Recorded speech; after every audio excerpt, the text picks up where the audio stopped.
Okay, so let's begin our talk today. Let's pay respect to Buddha first. Or maybe have a drink first, okay? Okay, drink first.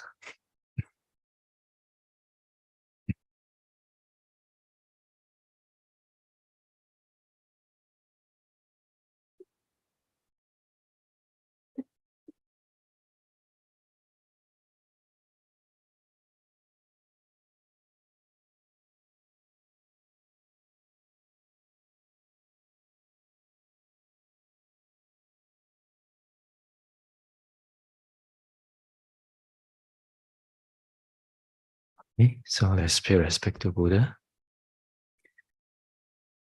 Namo tassa bhagavato arahato samma sambuddhassa. Namo tassa bhagavato arahato samma sambuddhassa. Namo tassa bhagavato arahato samma sambuddhassa. Yes, so today we will continue the series on limitations of the mind. So limitations, for those who have not been here previously, so limitations of the mind are thoughts that obstruct us from the practice. For example, if you think that you cannot meditate, then you cannot meditate. Sure. But if you think, maybe I can try, then there is a chance for you to meditate. So there are some thoughts that obstruct us and prevent us from progress in the meditation. So we can see what are those thoughts and how to overcome them. Okay. Okay, so one of the things that some meditators think is that, the environment and the conditions are not very suitable to practice meditation. Not so, Bante, I'm at home, very difficult to practice. Bante, I'm in the office, very difficult to practice. Sometimes. Then because of this thought, then what happened? Never mind lah, no need to practice lah. When I go to the Aranya, one day, I will practice. One day after one day, one day after one day, and the one day never comes for many people. So we can see how to approach this problem. The thing is that, for me, and maybe also Venerable Pasadika, we have been to enough monasteries. He has been to more than me. In Sri Lanka, we went to some places in Ella, Rikila Gaskada, and where Nikipedia, Kulumigala, many places. And Malaysia, many places in Malaysia also. So one conclusion that after going to so many places is that there's no perfect monastery. When the environment is good, there's no teacher. When the teacher is good, Bante, the food not enough. And then after that, Bante, many Hohaputo. You know Hohaputo, no? Even foreigner also know Hohaputo.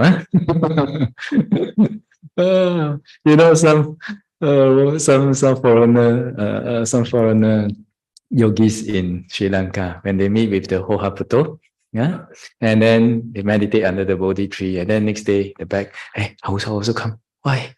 My back, Hohaputo. Then sometimes we have to, so itchy, they use the candle to drip the wax, so that to ease the itchiness, no? like that. So Sri Lanka have Hohaputo, then Myanmar have the seven fly, many things. So the thing is that there's no perfect monastery in the world. Okay. But if you're lucky, then you may go to a monastery where everything works well for you. Yeah, but not for everyone. So since that is the case, then for long-term meditators, we need to have the skills to be able to adapt to any environment. So I think every yogi from every country and every person, because of their different body constitution, this is a very practical thing, okay? Different body constitution, different health condition, and different reaction to different weather. So you have a different set of skills to get used to different conditions. Right? So, for example, I just want to give a story. So this is the story of Venerable Revata. So this Venerable Revata is the youngest brother of Venerable Sariputta.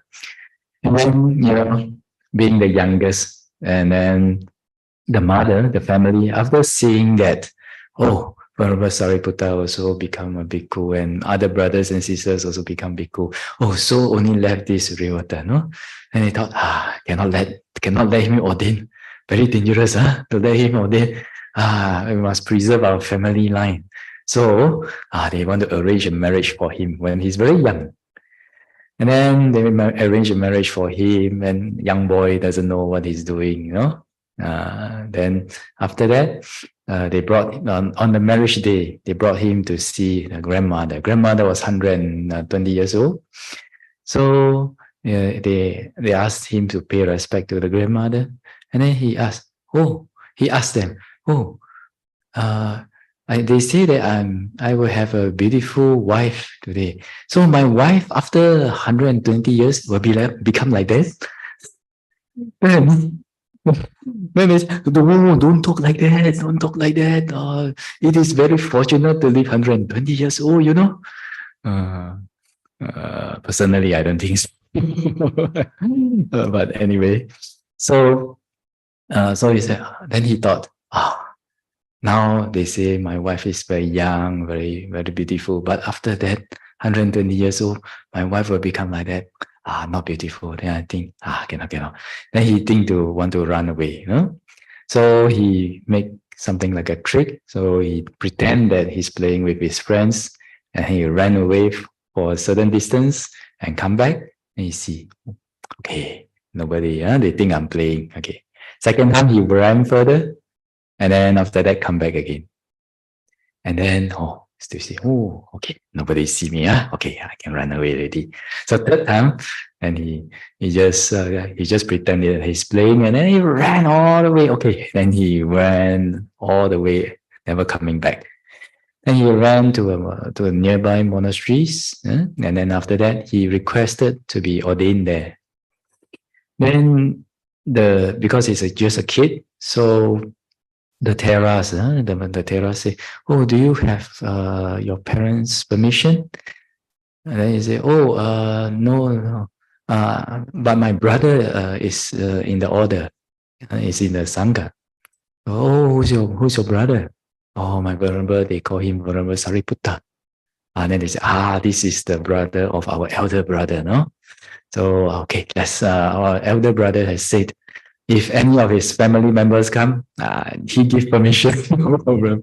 So, okay, then they ordained him and then became a novice monk. And after that, after becoming of age, he went to he took the meditation instructions and went to the forest to meditate. And as he went there, he went to a very difficult place. A very difficult place. They say that the place, the trees have many thorns and all that. I know how it feels to walk with a thorn in your leg, in your feet for 8 kilometers. You try that in Sri Lanka, but it was a very good experience. Anyway, not a bad experience, good experience. So anyway, after that he practiced, and then he attained arahantship. And then the Venerable Sariputta, once, twice, and then on the third time, he requested from the Buddha to visit his brother. And the Buddha saw that, okay, Venerable Rivata is now an Arahant. Okay, you can go and visit him now. So he went. So the Buddha brought the Sangha and Venerable Sariputta with him, and then together they go there. Okay, I'm gonna miss some parts of the story here. If you guys are interested, you can read out the story. Yeah. So they went there, and then after that, because the Venerable Rivata know that the Buddha and the Sangha is coming, so he used his psychic power to change the place into 5-star monastery. 5-star monastery. Everything was laid out good. The floor was flat. No thorns, like that. So when the Buddha and the Sangha went there, and they said, "Oh, wow, very nice monastery. Oh, 5-star. Oh. Like a 5-star resort." Huh? And then after that, they stayed there. And after a few days, the Buddha left. But in the Sangha, there were some people that was skeptic. They were saying, wow, here so beautiful. Huh? So this Venerable Rivata must be doing a lot of building works. So where he got time to practice? Like that. So the Buddha knew about this. And then after that, the Buddha make it a point, make an adhitthana for some of them, some of these people were about to forget about their things. So they left their things there. And after going for a while, then they thought, oh, we forgot our things, no? Oh, we forgot things. Let's go back. So they went away from the group, and then they went back on by themselves. But when they were coming, oh, very nice road, very nice tar road. But when they come back, oh, so many thorns, so many wild roots, so many thorns. They were falling and having thorns in their legs and all that.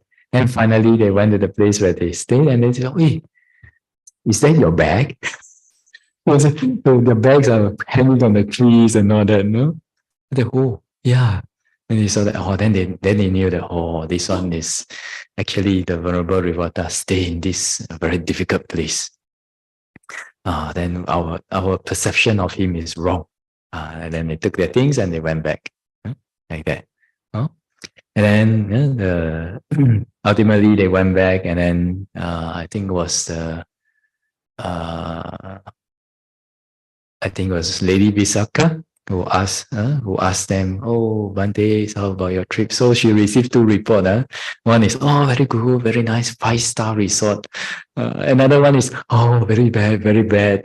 Worse than Airbnb," like that. So then she asked the Buddha, and the Buddha told her about this thing. So from this, actually, we can see that what is, some venerables, they stay in very not so, the facilities are not so good, but the ultimate aim of the practice is our sila samadhi panya.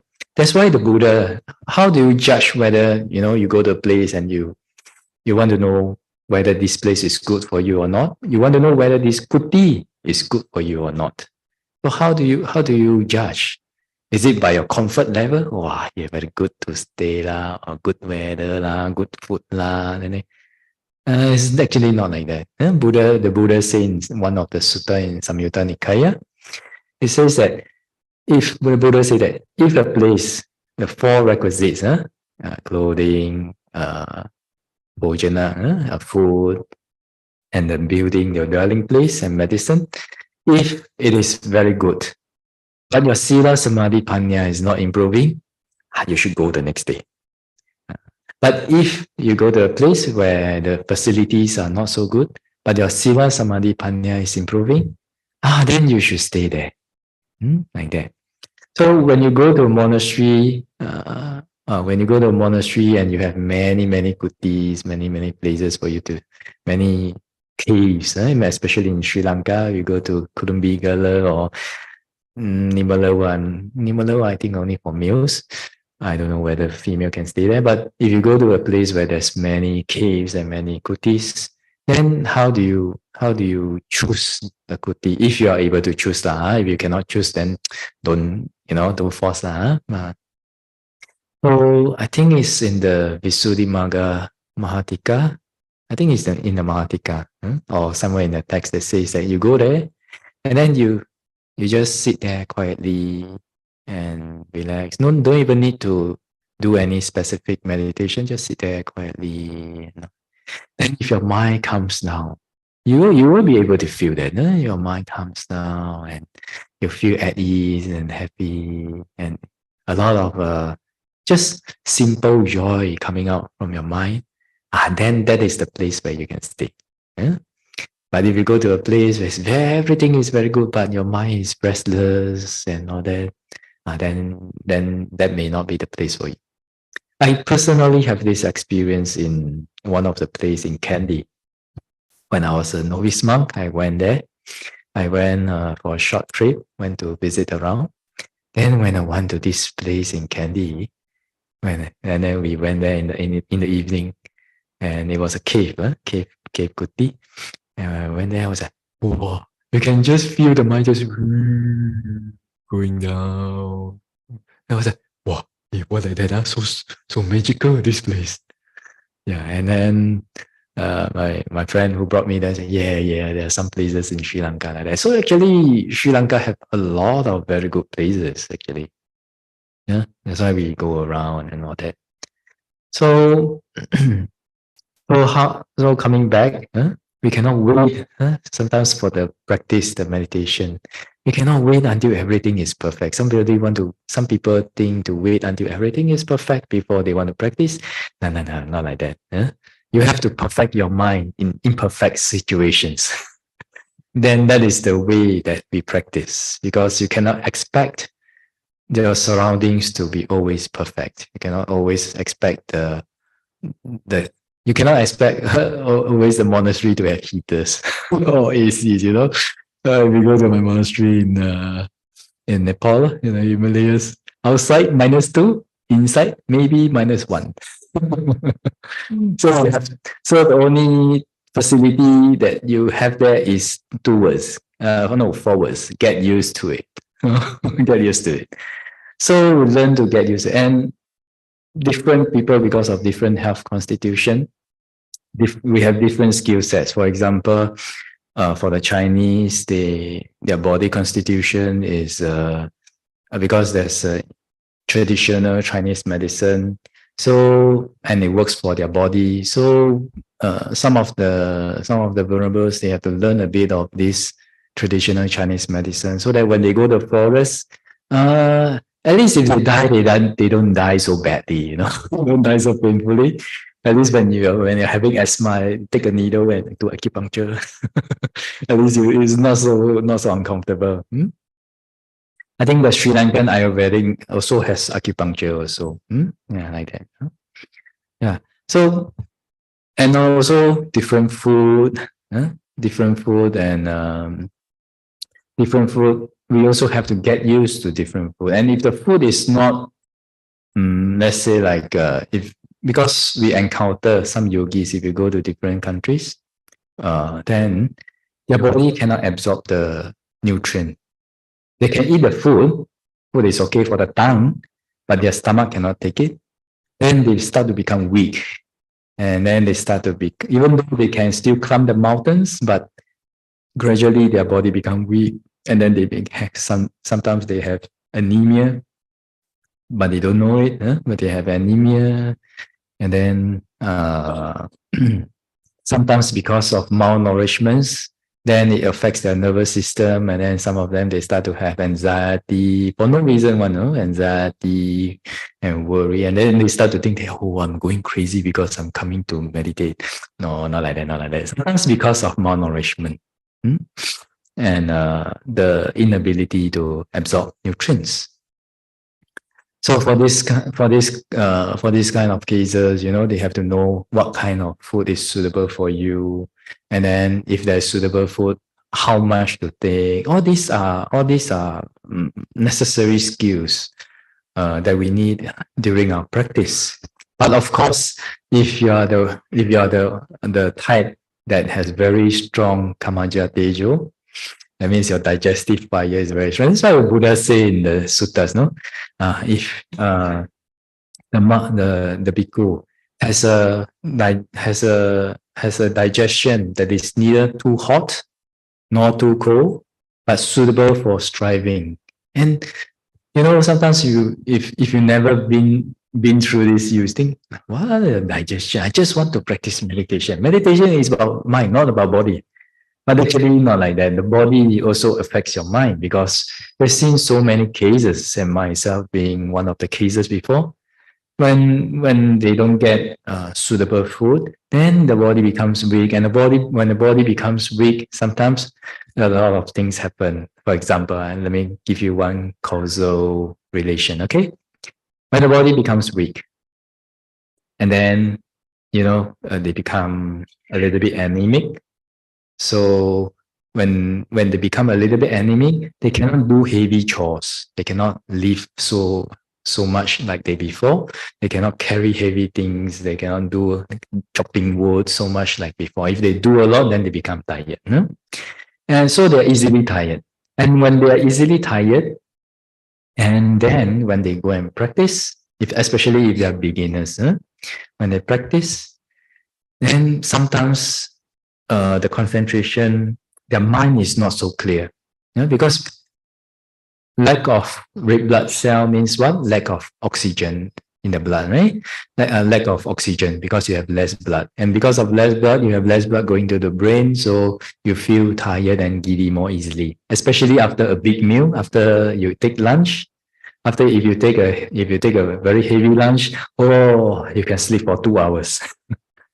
Why? Because all the blood go down to the stomach to help the digestion, and there's less blood in your head, and then that's why you feel. That's why you need a rest after the session, later after lunch, like that also. So if you don't feel tired later, take about 50 to 70%. That's one of the tricks that we do, and actually, some people think that, if I never eat 100%, I will get hungry in the evening. But actually, not like that. For those experienced one, if you take 50 to 70%, actually, in the evening you don't feel that you don't feel that hungry. But if you take 100%, you feel more hungry in the evening. Yeah. So it's like that. Then when they don't have enough strength, when their mind becomes drowsy, what they do? Their awareness becomes blur, and then when their perceptions become blur, what do they do? Especially if they're doing anapana, they try to, the breath is not very clear. Then what happened? They try to force the breath. Where is the breath? You see, stress already. Pure tightness already, If you do this for 3 hours, I guarantee you'll be very painful here, and all the stress here, and then your chest will be very stuffy, feel very stuffy and compressed. Yeah. Why is that so? Because we use strength. And why do we use strength? Because not enough energy. And why do we have not enough energy? Because of malnutrition. And why do we have malnutrition? Because we're staying in a place where we cannot absorb the food. Okay, so you see, just coming from the food, so many causal relations. That's why as a meditator, especially for a long time, I hope all of you will become long-term meditators. Not when you retire, you can start now, okay? But think about this, and then try to be observant about this, like that. So that's why if you go to Sri Lanka, then you may find some of the Bhantes. Sometimes the sutta say, just a rope and bow, you can go anywhere you want. This is possible in Sri Lanka, no? I am confident with that. But you may see some monastics or even yogis, they bring 30, 40 kg luggage and all that, so many things. This Bhante, meditating, not apicca. Apicca, no, not contented with little, no, like that. Actually, not like that, no. Of the 30 kg, maybe 25 kg is medicine. Yeah, it's like that. I know one Bhante, he went to America, so 10 kg of medicine he bring. Chinese medicine, acupuncture needle, and cupping, and all the thing. You know? And why do they do that? Actually, is to manage, because they go to different environment, different place, different food, so different ways of adapting to it. But of course, if, like just now I say, if you are the lucky one, what does it mean by lucky one? That means ice cream, no problem. Curry, no problem. And then what else? Salad, no problem. Everything come on there, then no problem. You can just bring your bowl and your room, and you can go anywhere you want. This one is good karma one. Huh? I really have a bande like that in Malaysia, you know. Then because I know a little bit of Chinese medicine, I see wow, instant noodle lah, wow, then chocolate lah, ice cream lah, everything. Wow, can oh. If I eat that, I think I will die very soon, you know. Then I think, hey, I check your body for you, and I try to feel his body. Oh, perfect, you know. No hardness everywhere, no sign of sickness. I say, Monday, I rejoice in your health, merit. Sadhu, sadhu, sadhu. Like that. So that means his digestion is pretty good. Huh? But not everyone is like that. Not everyone is like that. Huh?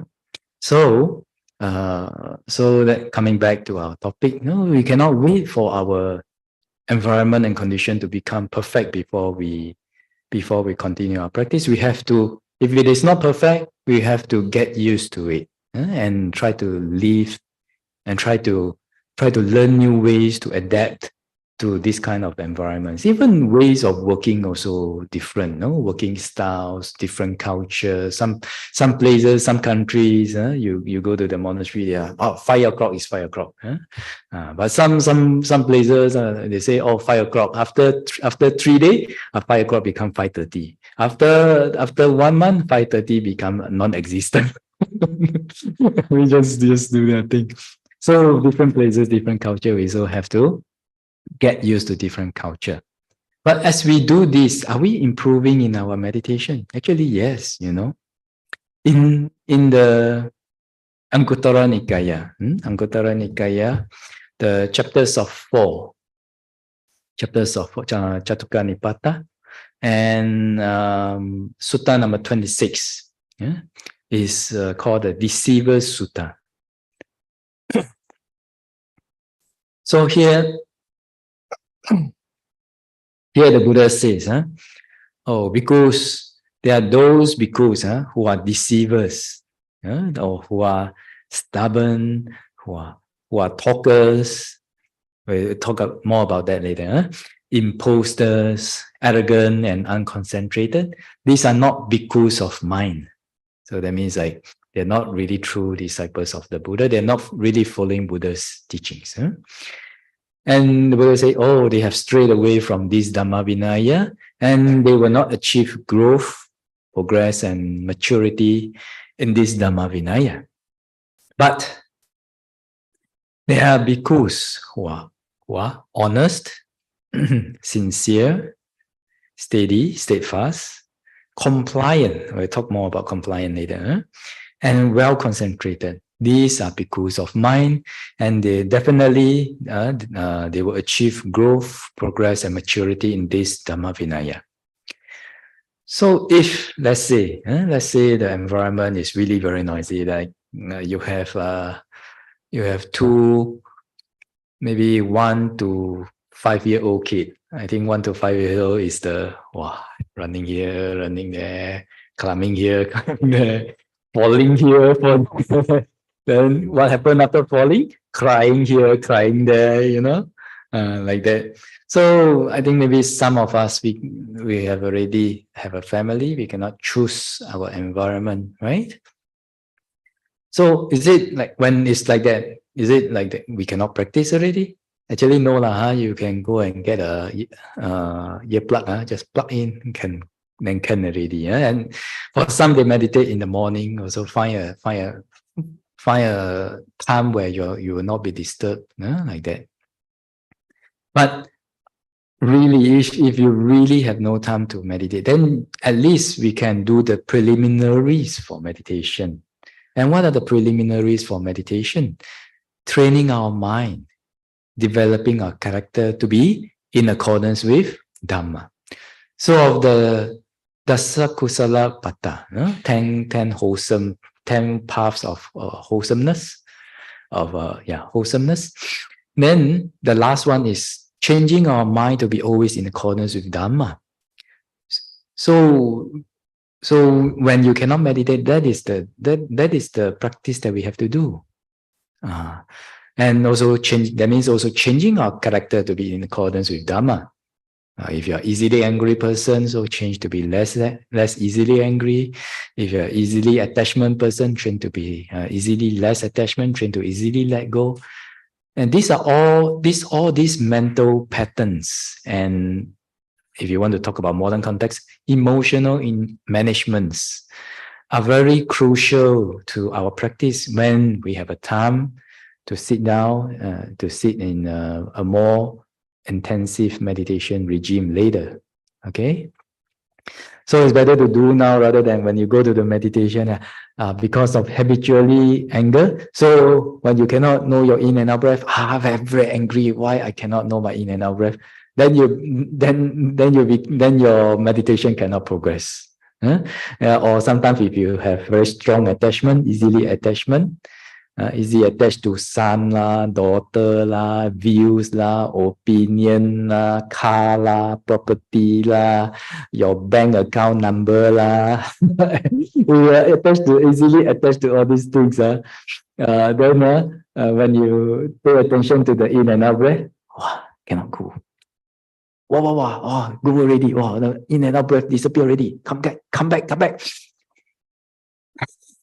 Like that. Then you see like that peaceful around this place, not peaceful, right? Not peaceful. So when we train in our daily lives to let go of this, and we train it to become part of our character, then you will find that when you meditate, so much more easier to let go, so much more enjoyable for the Anapanasati and other meditation subjects. And then you don't get a lot of headache lah, eye pain lah, heart pain lah, everywhere pain lah. All the pain will be gradually released because of this only, character. So what are some of the things, just to introduce, what are some of the things that we can do? If you practice according to this sutta, Sutta number 26, Deceiver Sutta, so we can see if we are deceivers. Deceivers means, deceivers and imposters sometimes a little bit same.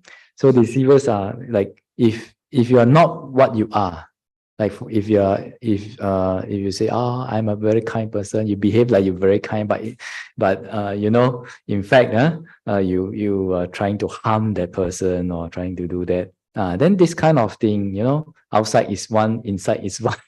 This one also no good. There's no uju, no strictness in your character. But of course, if there's a difference between cannot do it, but you're trying it, and deceiving. And what is that? So if you're deceiving means you really have that intention to behave like, you want to behave in some way that people like, people will praise you, but actually in your mind, I don't want to do this. I just want to do this in order to get something from the other person. This is deceiving, no? But if there's a case where on the outside you try to be kind, but inside you're boiling, but the difference is that in this case, you are trying your best to purify. You're trying your best to control your emotion. You're trying your best to purify that anger. But in the other case, you're not trying. You're just plain deceiving. Okay, that's the difference. So it's a very, very subtle difference, and the difference lies in the intention. So if you try but you cannot do it, but you're trying, that's very good already. That's not deceiving. Okay. Then of course, stubbornness. I cannot talk enough about stubbornness. How stubbornness really hinder the practice. How are people stubborn with their ideas? Bhante, I think like this, should be like this. No other people can talk you into it. No, should be like this. Should be like this. When I do things, should be like this. When I do things, should be like this. Then if you have stubborn character, your heart, you'll find that your heart area and your mind becomes very rigid. Becomes very rigid. Not easy to be compliant, not easy to change.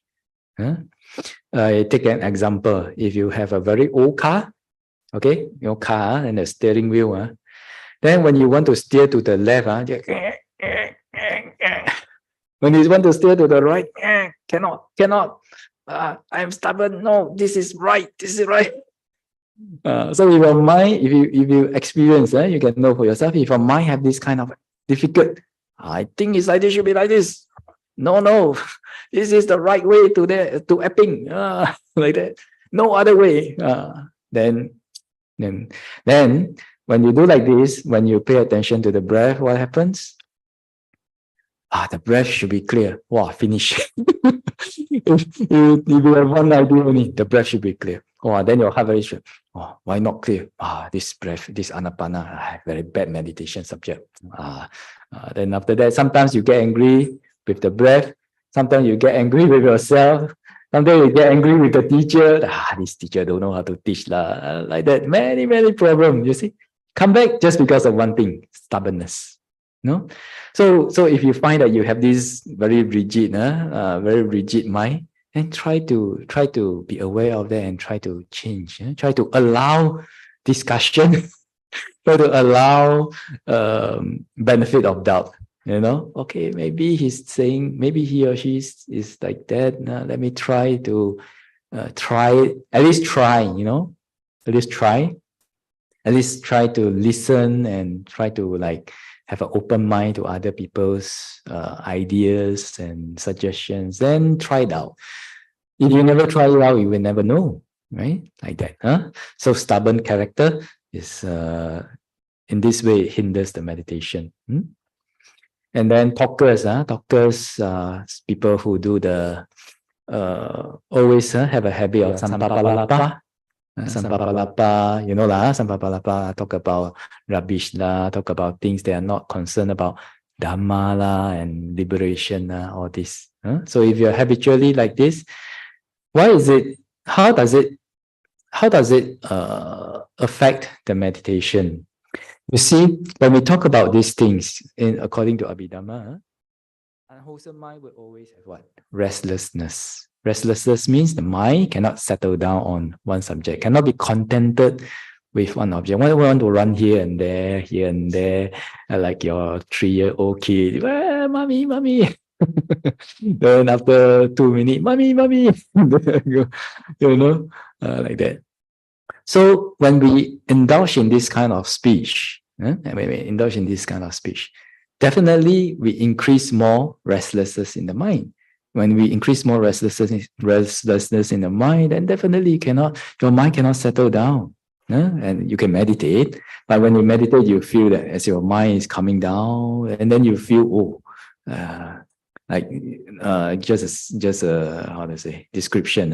When you feel your mind settling down, and then suddenly you stop here because you feel a lot of restless energy around here, and you feel that your mind is restless, and the mind takes a lot longer to calm down, to go through that before everything settles down like that.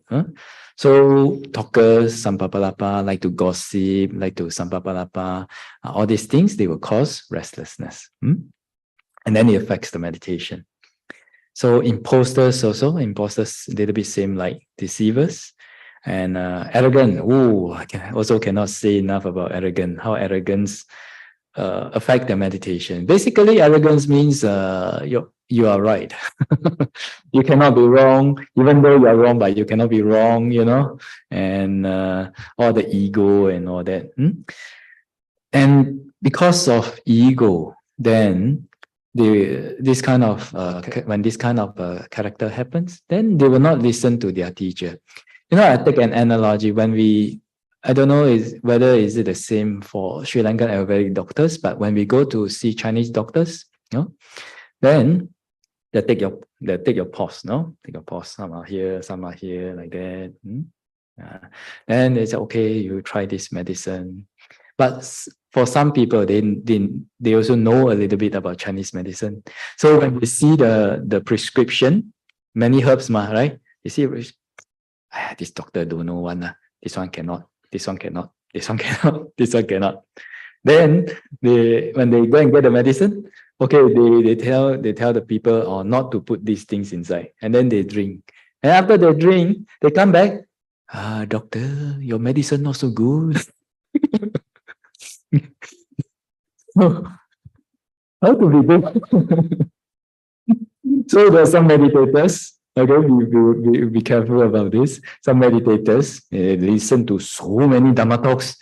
Sometimes they think that they know more than the teacher, and then they go, and then the teacher say, "Oh, Bhante, I have this, I have this." Oh, then the Bhante say, "Okay, you try to do this, you try to do this, you try to do this." But after coming up from the interview, this Bhante not so good, I think this one not so suitable for me. That one not so suitable for me. This one more suitable for me. I will do this. Then the next interview, they go there. Bhante, your suggestion not so good. Because they never even do, you know. So someone like that. So just be careful of this. Very, it's very effective in disrupting your progress. Okay, in that way, it's effective. So if you really go and see a doctor, okay, I mean, if you really want to let the doctor help you, okay, allow the doctor to help you by letting go of all your self views and opinions first, and then try it out first lah. Try it out first, and then because sometimes the doctors they need one or two times, or maybe even a few times, to know about your body constitution, how your body reacts to medicine, and all that. So same for Dhamma also. Oh, when you get to know this teacher, when you take interview from this teacher, you must at least train for like 1 to 3 months. Then your teacher, okay, I give you this medicine, this advice. Oh, how is your reaction? Okay, I give you this advice. How is your reaction?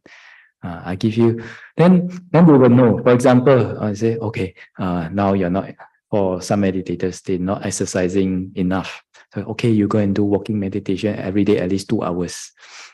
Then they walk 2 hours. Bhante, I can walk 2 hours, very good, but become very tired. Okay, then you walk 1.5 hours. Then after that, maybe 1.5 hours also tired. Oh, maybe okay, 1 hour. After 1 hour, everything very balanced like that. So meditation, when we learn meditation, is like that one day. Not one time, unless got psychic power lah. You don't even need to come. You sit in your kuti, and then you receive a WhatsApp message. Hey, don't be lazy, get up.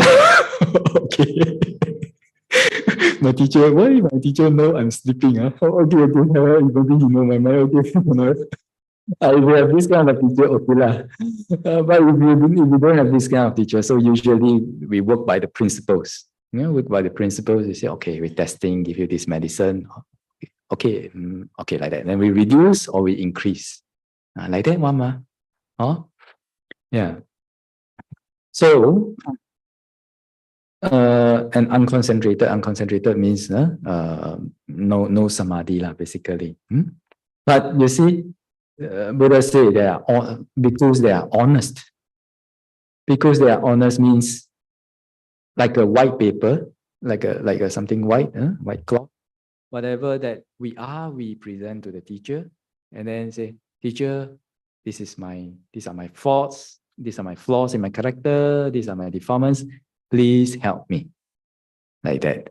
But actually some people, when they learn Dhamma, and even sometimes people who have practiced for a long time, they are not like that. Because why? They want to show that they are perfect in front of their teacher. They want to show that they are very kind in front of their teacher, but actually deceiving one. Then sometimes because of ego, so they cannot say that I'm greedy for food, but actually in the late afternoon, very hungry, tuka, yo, like that. But when the teacher comes, teacher, no problem, no problem. Like that. So when they are not honest with their illness, then the teacher difficult to treat them, right? If you go to the doctor and then you have a pain in your leg, and then you say, doctor, I come here because my wife tell me to. I'm no pain, no problem. No. Then the doctor of course cannot help you, right? So same for meditation also. If you come and then even maybe sometimes the teacher tell you that, you have this problem. No, I don't have this problem. Bhante, you don't know me. You don't know. Then cannot help. Sometimes this kind of situation difficult to help.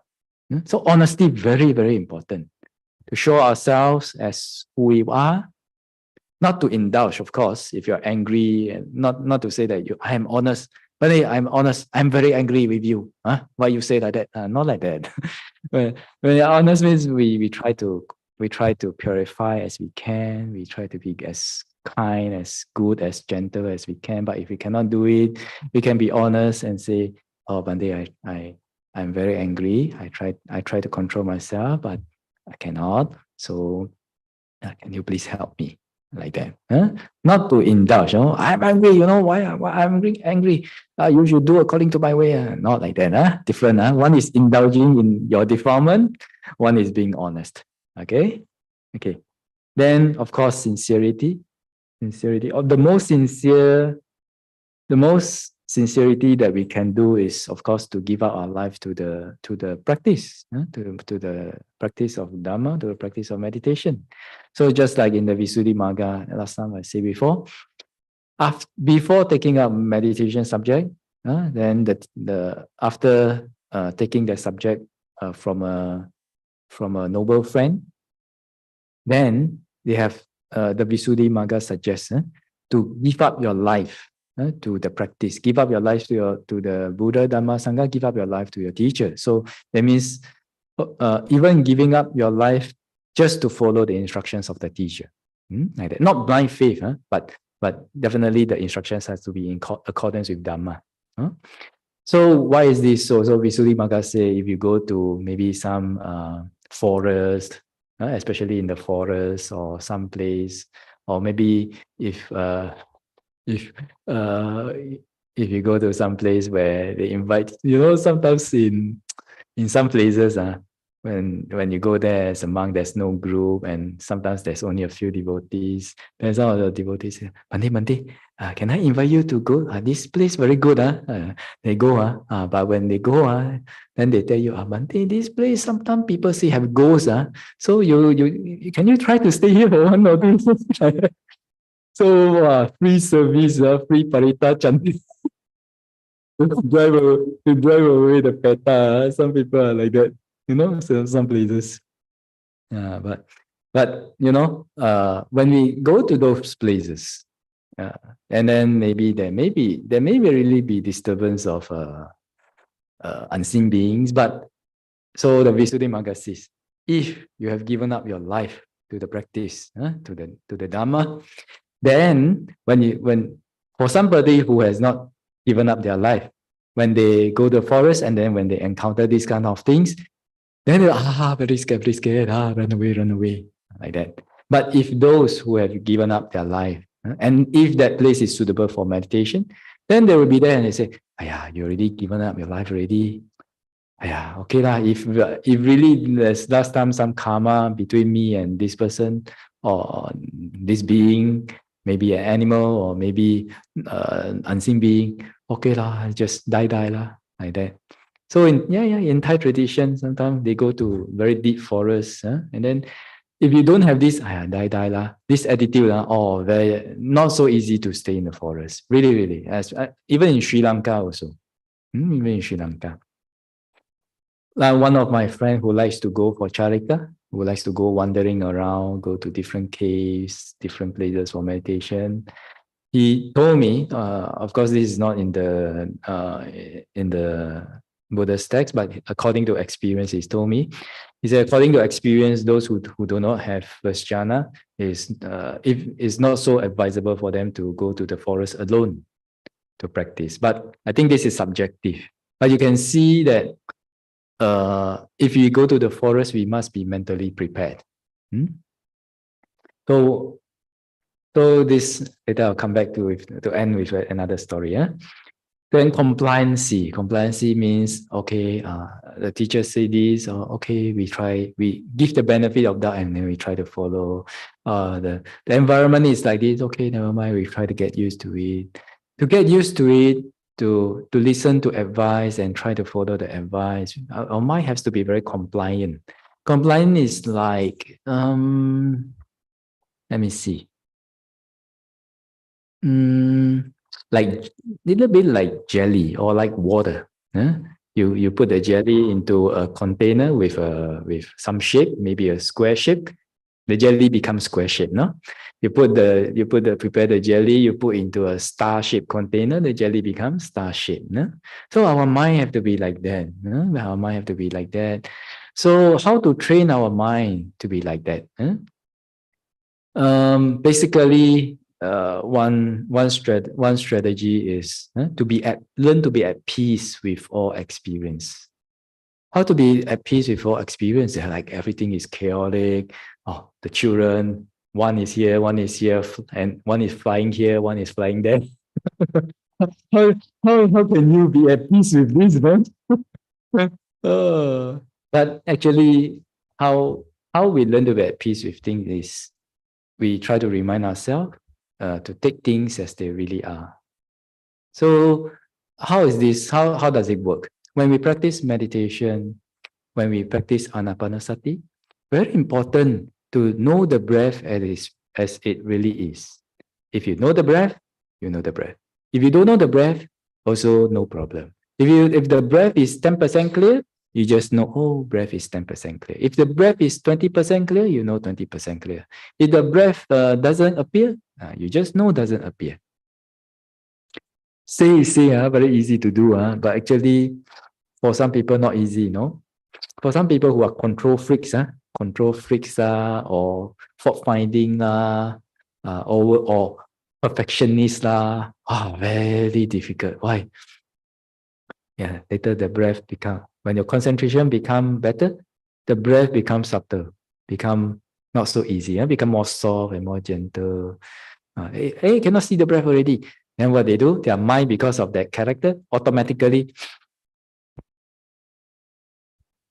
But when you do like this, yes, you can know the breath. But is this improving or not? Or you already deprove? Actually, this is deproving. Why? Because Anapanasati is the meditation subject is different. When your concentration becomes better, when your samadhi becomes better, the breath becomes more and more soft and more subtle. But if you make it very rough so that you can know it, yes, you can know the breath, but your mind becomes still very gross. Still very gross. Your meditation cannot progress like that. So if we learn when we are practicing Anapanasati, if you can learn, okay, 1% is 1%, 2% is 2%, no percent is no percent. Oh, so okay, everything kamanet, everything kamanet, okay. Then with this formula, everything kamanet, like that. Then when you see your child flying here and there, your kid running around, and your kid coming to you with an exam paper, red color marks. Yeah, everything come on there, but you should try to improve. Trying to accept things, learn to be at peace with experience and try to accept it. First, we must learn to accept it, accept that things already happen. Chaos is chaos already. Then when you can accept, the accepting power, the accepting habit will help you to be able to be at peace with experience more. Because those who cannot accept, they will generate more unwholesome response. Boy, don't run here and there. boy, hey, girl, don't go and eat the ice cream. Hey, not so many. Huh? At least you can try to tell them, but at least your mind doesn't get agitated. Yeah. Yes. Okay. They are trying to steal ice cream from the fridge. Next time, find a fridge with a lock on the fridge. So that you're gonna do it. There's something to do about it, but you don't have to get angry when you do things, right? You can do things in a peaceful way, in a calm way, in a way that it doesn't affect your emotions. But if you still need to do the thing, then just go and do the thing. But how do we do that? First step is we have to learn to accept and learn. When you can accept, you are at peace with it. When you are at peace with it, you let go of should be like that, should not be like that, and right, wrong, all these things. Because you see a lot of our thoughts. Always like a ping pong ball. Should not. Fair, unfair. Isn't it? Fair and unfair. Justice and justice. Right, wrong. Then you recall in your mind how much of your time in your life is like a ping pong ball, going here and there, here and there. And when it's good and follows your expectation, you get happy. When it doesn't, then you get angry. So one is catching, one is rejecting. One is catching, one is rejecting. My whole day is like that, catching, rejecting. Right? That's why the mind is not peaceful. But if we learn, okay, things have happened. This is like that. This is the way the condition, cause and conditions are. Okay, then you accept it, and then okay. After you accept it, then it doesn't stay there. Not just accept lah. My son failed the exam. Okay lah, accept lah. Then don't do anything lah. My kid is sick. Okay lah, accept lah. Don't do anything lah. Not like that. First we accept. When you accept, you are letting go of all the ping pong ball activity. You're freeing yourself from the ping pong ball activity. And then actually, when you can do that, you can look at it from a more transcendental view, a third party's view. And then when you have a clearer view of things, then you can, okay, then you can go to the second step. What can I do about it? Okay, if my son failed the exam, okay, can accept because it's pretty normal, okay, at peace with experience, when they say, okay, but what can I do with it? How can I do it without getting emotionally disturbed like that? So if he still have to do his 10 years series, still have to let him do his 10 years series, okay?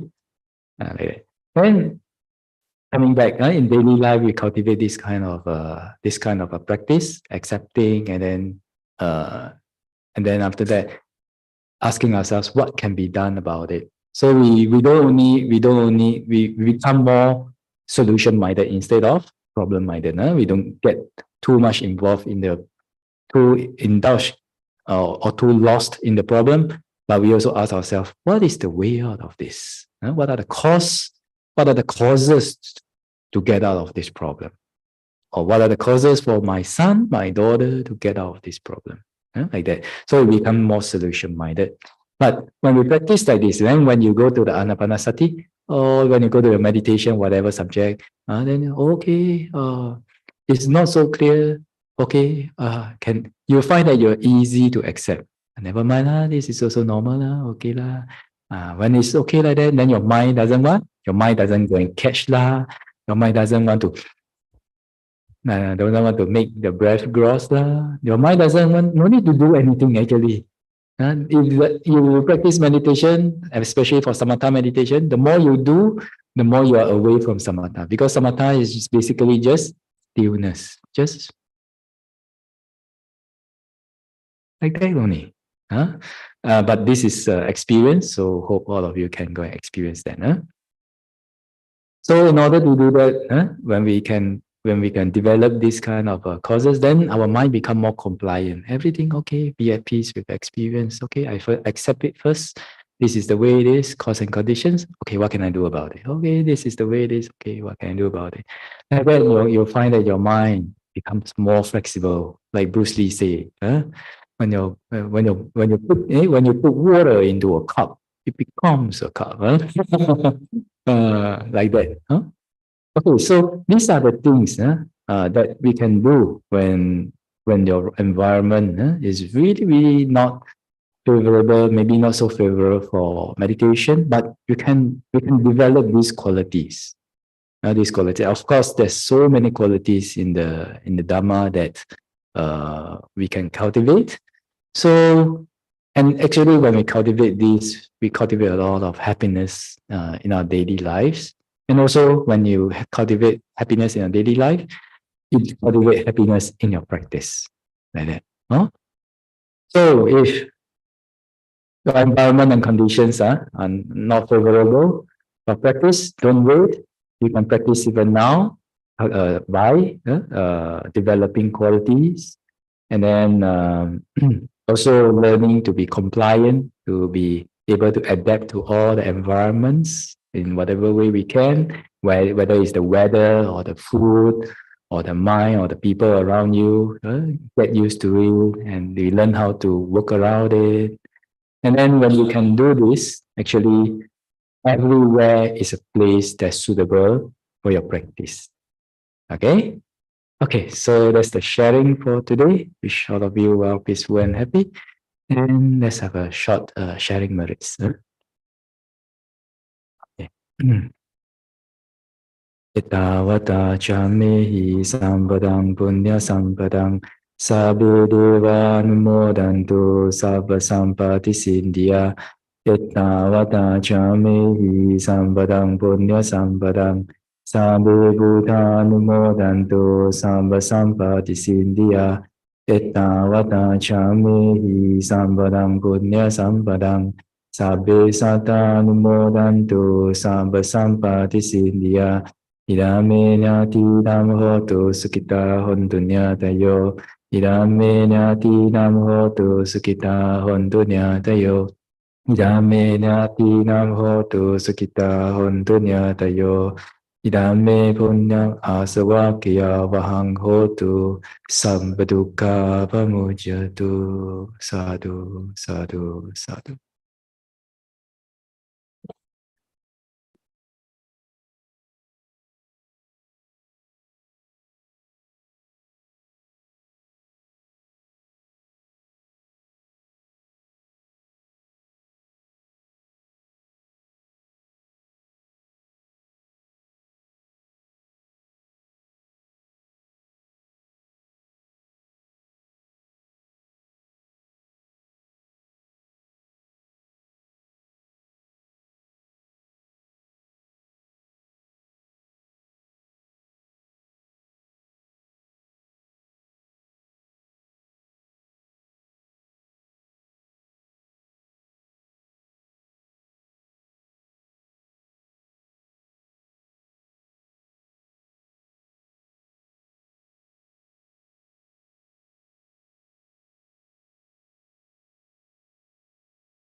Itipiso Bhagava Arahan Sambuddho Vichacharana Sampanno Sugato Lokavitaro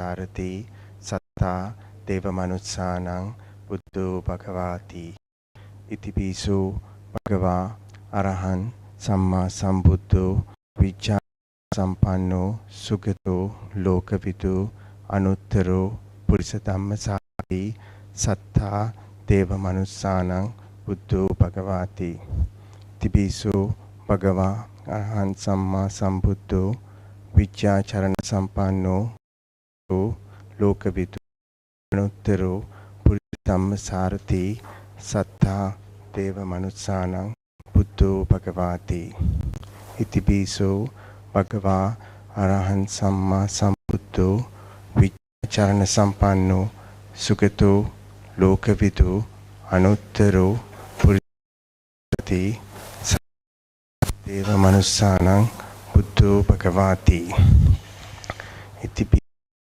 Bhagava Sambuddho Vichacharana Sampanno Sugato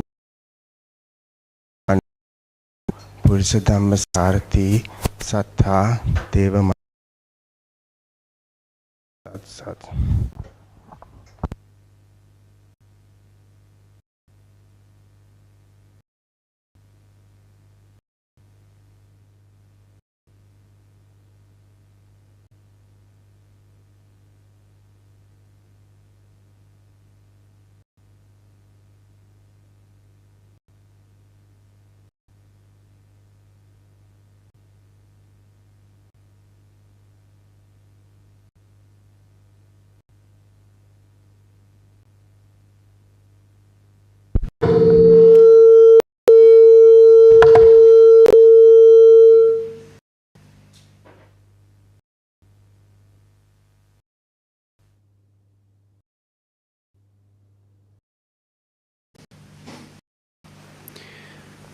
Namo tassa bhagavato arahato samma Namo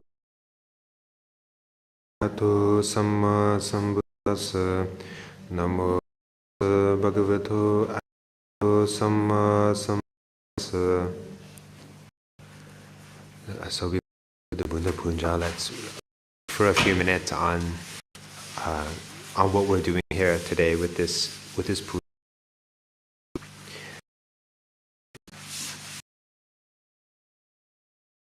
Puja, we're supposed to bring our within our connection, and so we understand we're that even though we don't have the karma to be born in the time of the Buddha in this life, but by making these sorts of offerings, maybe in the future we'll have a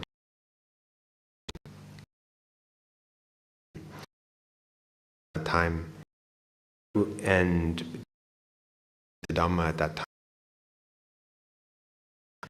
The different things that we offer have different meanings, and one that we're offering up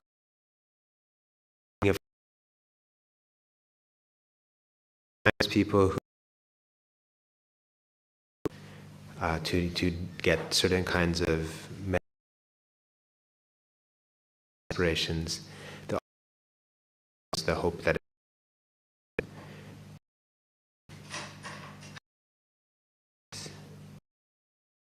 there ways to on offer, and then refresh. And so, you who were born more than those born in Australia, sometimes people would be walking long distance. It would be very humid. Sometimes it would be very dry. And so then to have this fresh water, cool water, this represents sort of refreshment, peacefulness.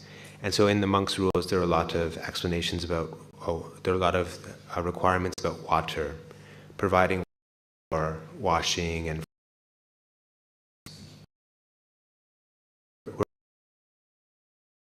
we're also offering the food today, so we're offering strength, right?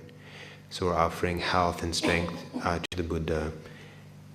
And then we're offering flowers, so we're offering like a good environment.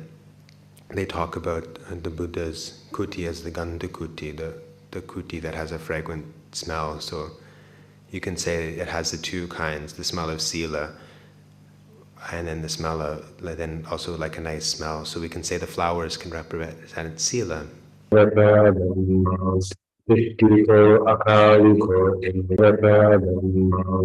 Ittiko akaliko passiko benayiko achattango titambo vinyohitiko Supatipanno bhagavato savaka sangho Supatipanno bhagavato savaka sangho Nyayatapipanno bhagavato savaka sangho Samchipatipanno bhagavato savaka sangho Yaridam chattari purisa yugani atta purisa pungala Bhagavato savaka sangho Ahineyo bhavineyo bhakineyo anjarikareneyo Anikaram punyakritam lokasati Vandami chediyam sambhang sambedane susati Saririka dhatu mahabodhi gundarupam sakalam sada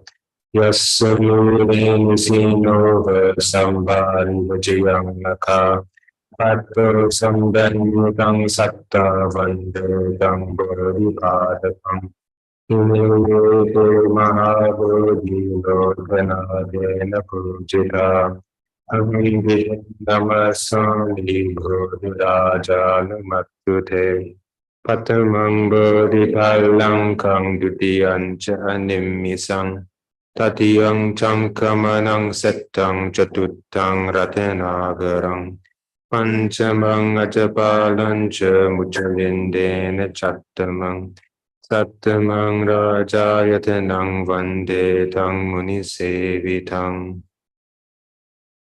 San. Idang me nyati nang hotu sukita honti nyatiyo. Idang me nyati nang hotu sukita honti nyatiyo. Idang me nyati nang hotu sukita honti nyatiyo. Ettavata cha mihi sampadang punya sampadang. Sambe deva namodantu samba sampatti sindhya. Ettavata cha mehi sampadang punya sampadang sambe bhutan modantu samba sampatti sindhya. Ettavata cha mehi sampadang punya sampadang sambe sattan modantu samba sampatti sindhya. Idang me punyang asavakaya vahang hotu Sabaduka pamunchatu.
නමෝ තස්ස භගවතෝ අරහතෝ සම්මා සම්බුද්දස්ස නමෝ තස්ස භගවතෝ අරහතෝ සම්මා සම්බුද්දස්ස නමෝ තස්ස භගවතෝ අරහතෝ සම්මා සම්බුද්දස්ස සද්ධාවන්ත කාරුණික පින්වතුනි දැන් මේ පින්වතුන් කවුරුත් සූදානම් වන්නේ අද දවසේ දහවල් දානේ පූජා කරලා එහි අනුමෝදනාවට සවන් දෙන්නටත් ඒ වගේම අද දවසේ සිල් සමාදන් වෙලා ඒ සීලය මනවින් ආරක්ෂා කරගෙන දවස ගත කරන මේ පින්වතුන්ට ධර්මයෙන් අවවාද අනුශාසනා එක්රැස් කර ගන්නට ප්‍රධාන වශයෙන් අද අපි දාන වස්තු පූජා කර පින්වතුන්ට පින් අනුමෝදනාව සිද්ධ කරනවා මේ අය විසින් අද දවසේ අරමුණු කිහිපයක් අරමුණු කර ගනිමින් මේ උතුම් වූ පින්කම සිද්ධ කරන්නට යෙදුණා විශේෂයෙන්ම අපි දානයක් පූජා කරනකොට අපි දන්නවා මහා සංඝරත්නය අරමුණු කරගෙන දානය පූජා කිරීමෙන් එද මහත්ඵල මහානිසංස වූ කුසලයන් උපදවා ගන්න පුළුවන්කම ලැබෙනවා. ඒ වගේම අද දවසේ මේ අය භික්ෂුන් වහන්සේලා උපාසක උපාසිකාවෝ යන අයට නේද මේ දරුවොත් එකතු කරගෙන දානය පූජා කරන්න යෙදුණා. ඒක මහ විශාල කුසලයක් බවට පත් වෙනවා. ඉතින් අපි හිතේ යම් ආකාරයක යම් කරුණක් පදනම් කරගෙන සතුටක් ඇති වෙනවා නම් ඒ අපි කරන ක්‍රියාව යහපත් නේද? ක්‍රියාවක් නම් එසේ යහපත් ක්‍රියා සිද්ධ කිරීමෙන් ඒ විදිහට කුසලයක් හට ගන්නවා නම් ඒ යහපත් ක්‍රියා සිද්ධ කරලා හට ගන්න කුසලයේ නේද? යහපත් ක්‍රියා සිද්ධ කරලා හට ගන්න සතුටට අපි කුසල් කියලා කියනවා. ඒතර ජීවිතේ මිනිස්සු හැම දෙයක්ම කරන්නේ සතුට වෙන්නේ. අපි සල්ලි හරි හම්බ කරන්නේ සමාජ සම්බන්ධතා පවත්වන්නේ කොටින් අපි දරුවන්ට උගන්වන්නේ යහපත් සමාජයක යහපත් පැවැත්මකට ඉන්න බලාපොරොත්තු වෙන්නේ අපිට සතුටින් ඉන්න ඕන නිසා. ඒතර මේ කොටසෙම තමයි තියෙන්නේ මේ කාරණෙම තමයි තියෙන්නේ දාන ආදී කුසල ධර්මයන් කරලා සිද්ධ කරන සතුටක්. ඒක අපි කොටස් දෙකකට බෙදනවානේ. ඔයගොල්ලන් අහලා ඇති ආමිෂ සහ නිර්ආමිෂ කියලා දෙකක් තියෙනවානේ. ඒතර අපි මේ කෙනෙක් ඇහුවොත් මොකක්ද ඔකේ වෙනස? දැන් අපි බුදුදහමෙත් කියන්නේ සතුට වෙන්න කියලා නම් බුදුදහමෙත් කියන්නේ සතුට තමයි වැදගත්ම කියලා නම් එතකොට සින්දුවක් අහලත් මිනිස්සුන්ට සතුට වෙන්න පුළුවන්. කෑම කාලත් මිනිස්සුන්ට සතුට වෙන්න පුළුවන්. ඇවිදලත් සතුට වෙන්න පුළුවන් නේද? ව්‍යායාම කළා සතුට වෙන්න පුළුවන්. ඒතර ඒකේ මේකේ වෙනසක් නැහැ නේ එක වගේ දෙකම. ඒකට තමයි නිර්ආමිෂ සහ ආමිෂ කියලා වර්ග දෙකක් අපි දක්වලා තියෙන්නේ. නිර්ආමිෂ කුසලයේ නැත්නම් නිර්ආමිෂ සිදුවන ප්‍රීතිය සතුටේ තියෙන වෙනස තමයි ඒක කරනකොට නැවත නැවත යහපත් විපාක සකස් වෙන කුසල කර්මයන් වර්ධනය වෙනවා. අපි ප්‍රේතමක කර්මය දැන් අපිට තේරෙන්නේ නැහැ පේන්නේ නැති දෙයක් කියලා. හැබැයි නිර්ආමිෂ ප්‍රීතියෙන් යුක්තව හිත පුරුදු කරනකොට හිතේ වර්ධනයක් වෙනවා. හිත සාමාන්‍ය මට්ටමට වඩා ඉදිරියට යම් යම් හැකියාවන් වර්ධනය කරගන්න. ඒක තමයි නිර්ආමිෂ කුසලයේ තියෙන නිර්ආමිෂ සතුටේ තියෙන වැදගත්කම. නිර්ආමිෂ වශයෙන් නැත්නම් ආමිෂ අරමුණක් නැතුව වෙනත් කිසිදු ආකාරයක පුද්ගලික ප්‍රයෝජනයක් නැතුව නේද මේක මේ භාවනා කරන්න ඕනේ. අපි හිතමුකෝ කවුරු හරි අසරණ කෙනෙක් දැකලා එයා කෙරෙහි අනුකම්පාවෙන් කරුණාවෙන් එයාට කැම ටිකක් දෙනවා කියලා. ඒ දෙන වෙලාවේ අපිට මේ පුද්ගලයා පිළිබඳ පොඩ්ඩක්වත් ලාභ සත්කාර ලබා ගැනීමේ අරමුණක් නැත්තම් මේ දෙන කෙනාට අපි මේක කරන්නේ කවදා හරි එයාගෙන් ප්‍රයෝජනයක් බලාපොරොත්තු වෙනොත් නෙමෙයි නේද? කවදා හරි එයාගේ කිසිම ආකාරයක එයාට නේද ඒක කිරීම හරහා තවත් කෙනෙක් අපිව වර්ණනා කරයි කියලා බලාපොරොත්තු වෙනොත් නෙමෙයි නේද? එහෙමත් කරනවානේ. දාන පූජා කරනකොට අපි අසරණ කෙනෙකුට මොන හරි දෙයක් දෙනකොට අපි හිතනවා මේක දැකලා මගේ යාළුවෝ මේක දැකලා මම හොඳ කෙනෙක් කියලා හිතයි. එතකොට ඒව නිර්ආමිෂ වෙන්නේ නැහැ. එතකොට ඒව මොකද යටි අරමුණක් තියෙනවනේ. එහෙම නැත්නම් ඇත්තටම හිතේ අනුකම්පාව, දයාව, කරුණාව මතුවෙලා කෙනෙකුට උදව්වක් කරා කියන්නකෝ. ඒක අනුකම්පාවෙන්, දයාවෙන්, කරුණාවෙන් කරන උදව් නේද? එහෙම නැත්නම් දානේ කැම ටිකක් දෙනවා, සල්ලි ටිකක් දෙනවා, මොකක් හරි එහෙම දෙයක් කරා වුණත් ඒ පදනම් වෙන්නේ අනුකම්පාව දාය වගේ දෙයක් නම් ඒ හරහා කුසලයේ තමයි කුසල සිතක් වැඩෙනවා. ඒතර ඒ හරහා හොඳ ගුණයක් ගුණාංගයක් තමන්ගේ හිතේ වැඩෙනවා ටික ටික. දැන් ඒ වගේ දෙයක් ආංශ කාරණයක් හරහා ලබා ගන්නා සතුටින් වැඩෙන්නේ නැහැ. తాවකාලිකව හිත සතුට වෙන්න පුළුවන්. తాවකාලිකව හිත තැම්පත් වෙන්න පුළුවන්. හැබැයි ඒක වර්ධනයක් වගේ හැකියාවකට වර්ධනය වෙන්නේ නැහැ. ඒකෙන් සිහිය වැඩෙන්නේ නැහැ. ඒකෙන් සමාධිය වැඩෙන්නේ නැහැ. ඒකෙන් විදර්ශනා වැඩෙන්නේ නැහැ. ඒකෙන් කුසල් වැඩෙන්නේ නැති නිසා නේද? අපි සතුට කියන එක නිර්වචනය කරනකොට ඔය කතා කරන නිකන් නේද? ප්‍රීතිමත් භාවයට පත්වීමම පමණක් නොවේ මේ කතා කරන මේ කියන සතුට බවට පත් වෙන්නේ. ඊළඟට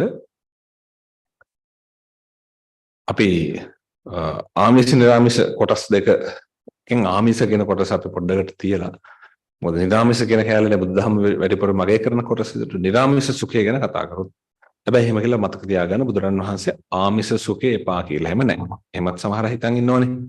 බුදුදහමට බයකුත් තියෙනවා බුදුරන් වහන්සේ ආමිෂ සැපේට එපා කියලා තියෙනවා කියලා නෑ. එහෙම එකක් නෑ. මොකද හේතුව අපි ඕන තරම් දැකලා තියෙනවා බුද්ධ ශාසනය තුළ නේද? විශාඛාපාසිකාව වගේ අය අවුරුදු 7න් සෝවාන් භාවයටපත් වෙලා මේ නියමිත කාලය වෙලා විවාහ ප්‍රාප්ත වෙලා දරුවන් ලැබිලා මොනුමුරන් ලැබිලා ව්‍යාපාරාදී පරිපාලනය කරලා ශාසනික වශයෙන් ගොඩනැගිලි ආදී ඉදි කරලා භික්ෂුනාසල ආරාම පූජා කරතරයාගේ තාමත්ම කාර්යබහුල ජීවිතයක් ගත කළා තියෙනවා. අද පිරිසුදුමත් නේද? සෝවාන් භාවයටපත් වෙලත් ව්‍යාපාර ආදී කරගෙන ගියා.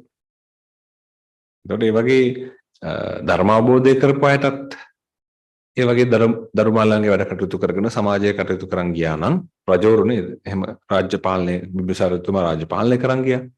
එහෙමනම් මේ අද කාලේ නේද? අපි ගැන කවුරු කතාද?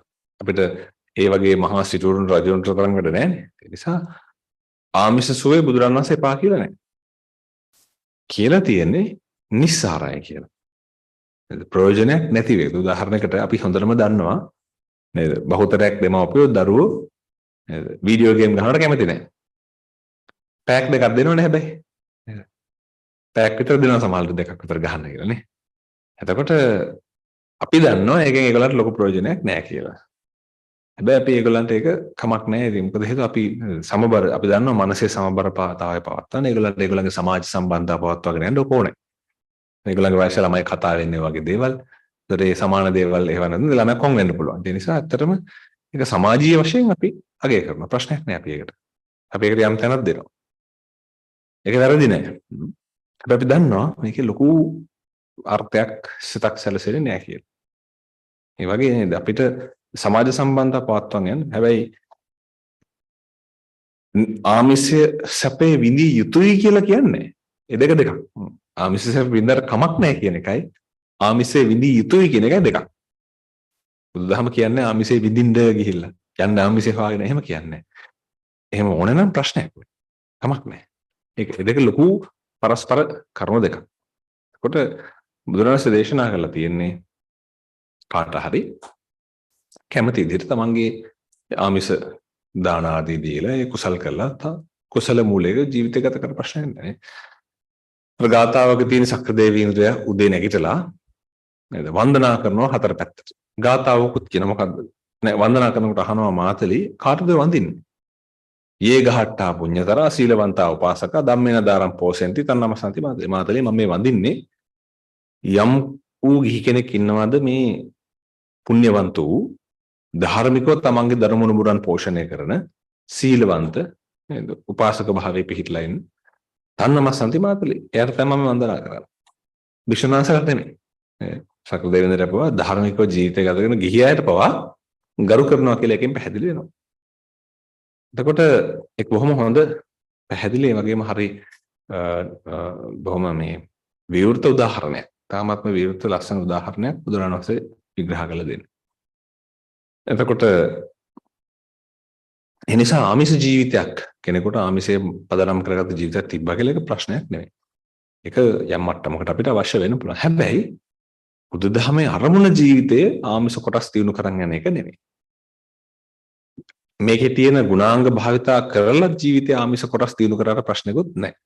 සිහිය හොඳ උදාහරණයක්. සිහිය වගේ දෙයක් පාවිච්චි කරලා රැකී රක්ෂාවල ඒගොල්ලන්ගේ නේද කාර්යක්ෂමතාවය වැඩි කරගන්න පුළුවන්. සමාධිය වගේ දෙයක් භාවිතා කරලා තමන්ගේ මනස සැහැල්ලු කරගෙන හොඳට රස්සාවල් කරන්න අවශ්‍ය කරන මනස හදා ගන්න පුළුවන්.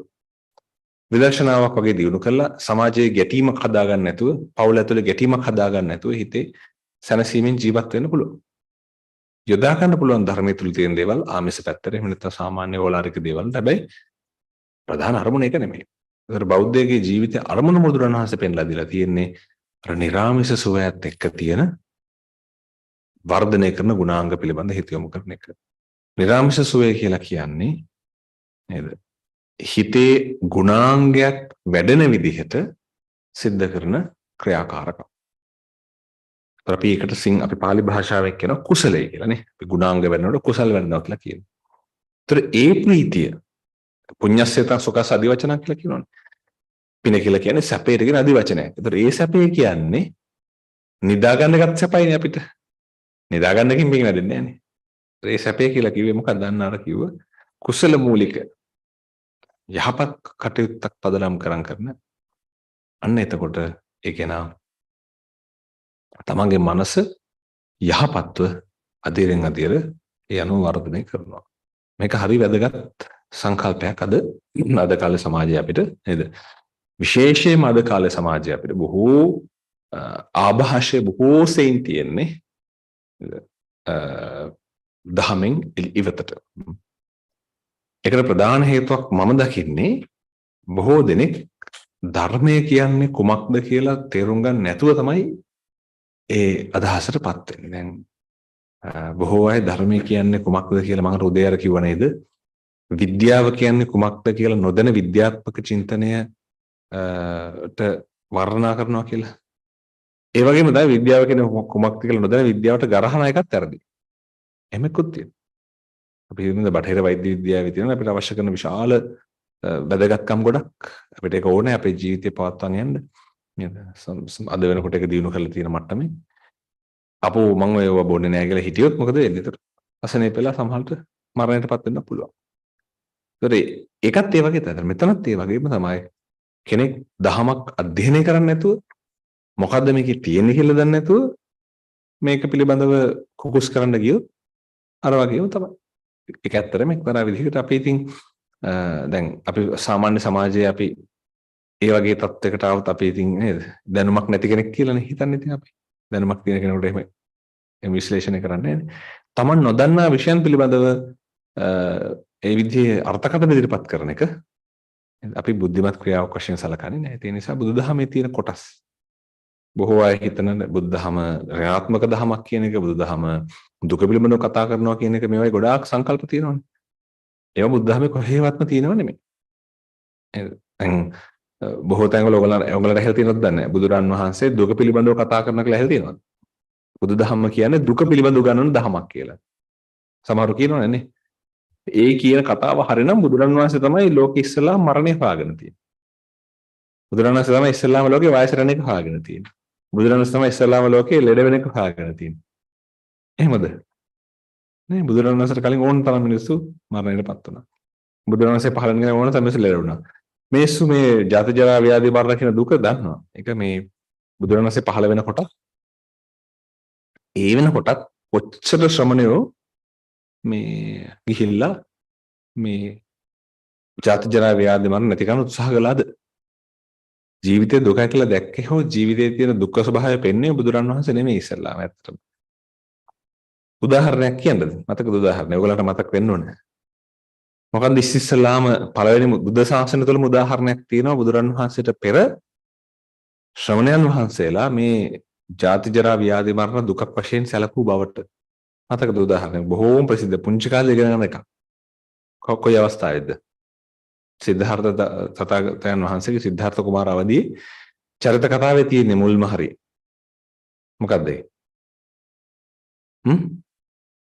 රහස් කියනතු හරියට උත්තර දෙන්න. නෑ.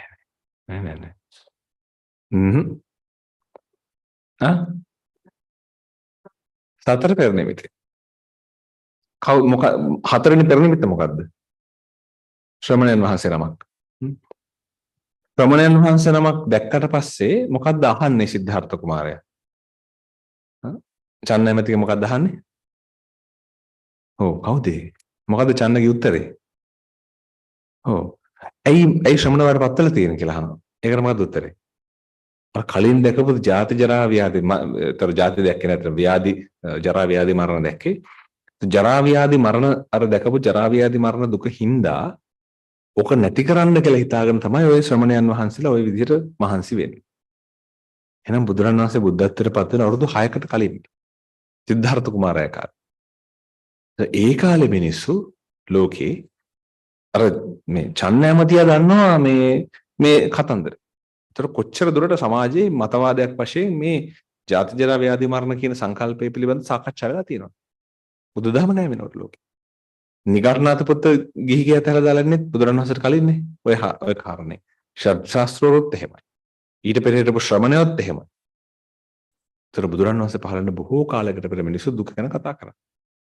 එතකොට ඒක බුදුදහම විසින් නිර්මාණය කරපු කාරණයක් නෙවෙයි. තව එහෙම ඒවා ගොඩක් තියෙනවා. උදාහරණයක් සමාධි ගන්නකො සමාධි කොටස් අපි සමත විදර්ශනා කියලා භාවනා ක්‍රම දෙකක් උගන්වනවානේ. ඔගේ සමත ක්‍රමේ බුදුරන් වහන්සේ පහළ වෙන්න පෙර තිබ්බනේ. ඔයගොල්ලන් අහලා තියෙන නේද? ඒකට උදාහරණයක් දෙන්න. මොකක්ද උදාහරණේ? ඒකත් සිද්ධාර්ථ චරිතයේම තියෙනවා. ඔව්. අසිත තාපසයා මොන ධ්‍යාන ලබා තිබ්බේ? මතකද? ඔව්. සමාපatti 8ම ලබලා තිබ්බා. බුදුරන් වහන්සේ නේද? සිද්ධාර්ථ කුමාරයා ඉපදුනා විතරයි. ඉපදෙන කොටත් ලබලා. සිද්ධාර්ථ කුමාරයා ඉපදෙන කොටත් අසිත තාපසයෝ ධ්‍යාන 8ම ලබලා.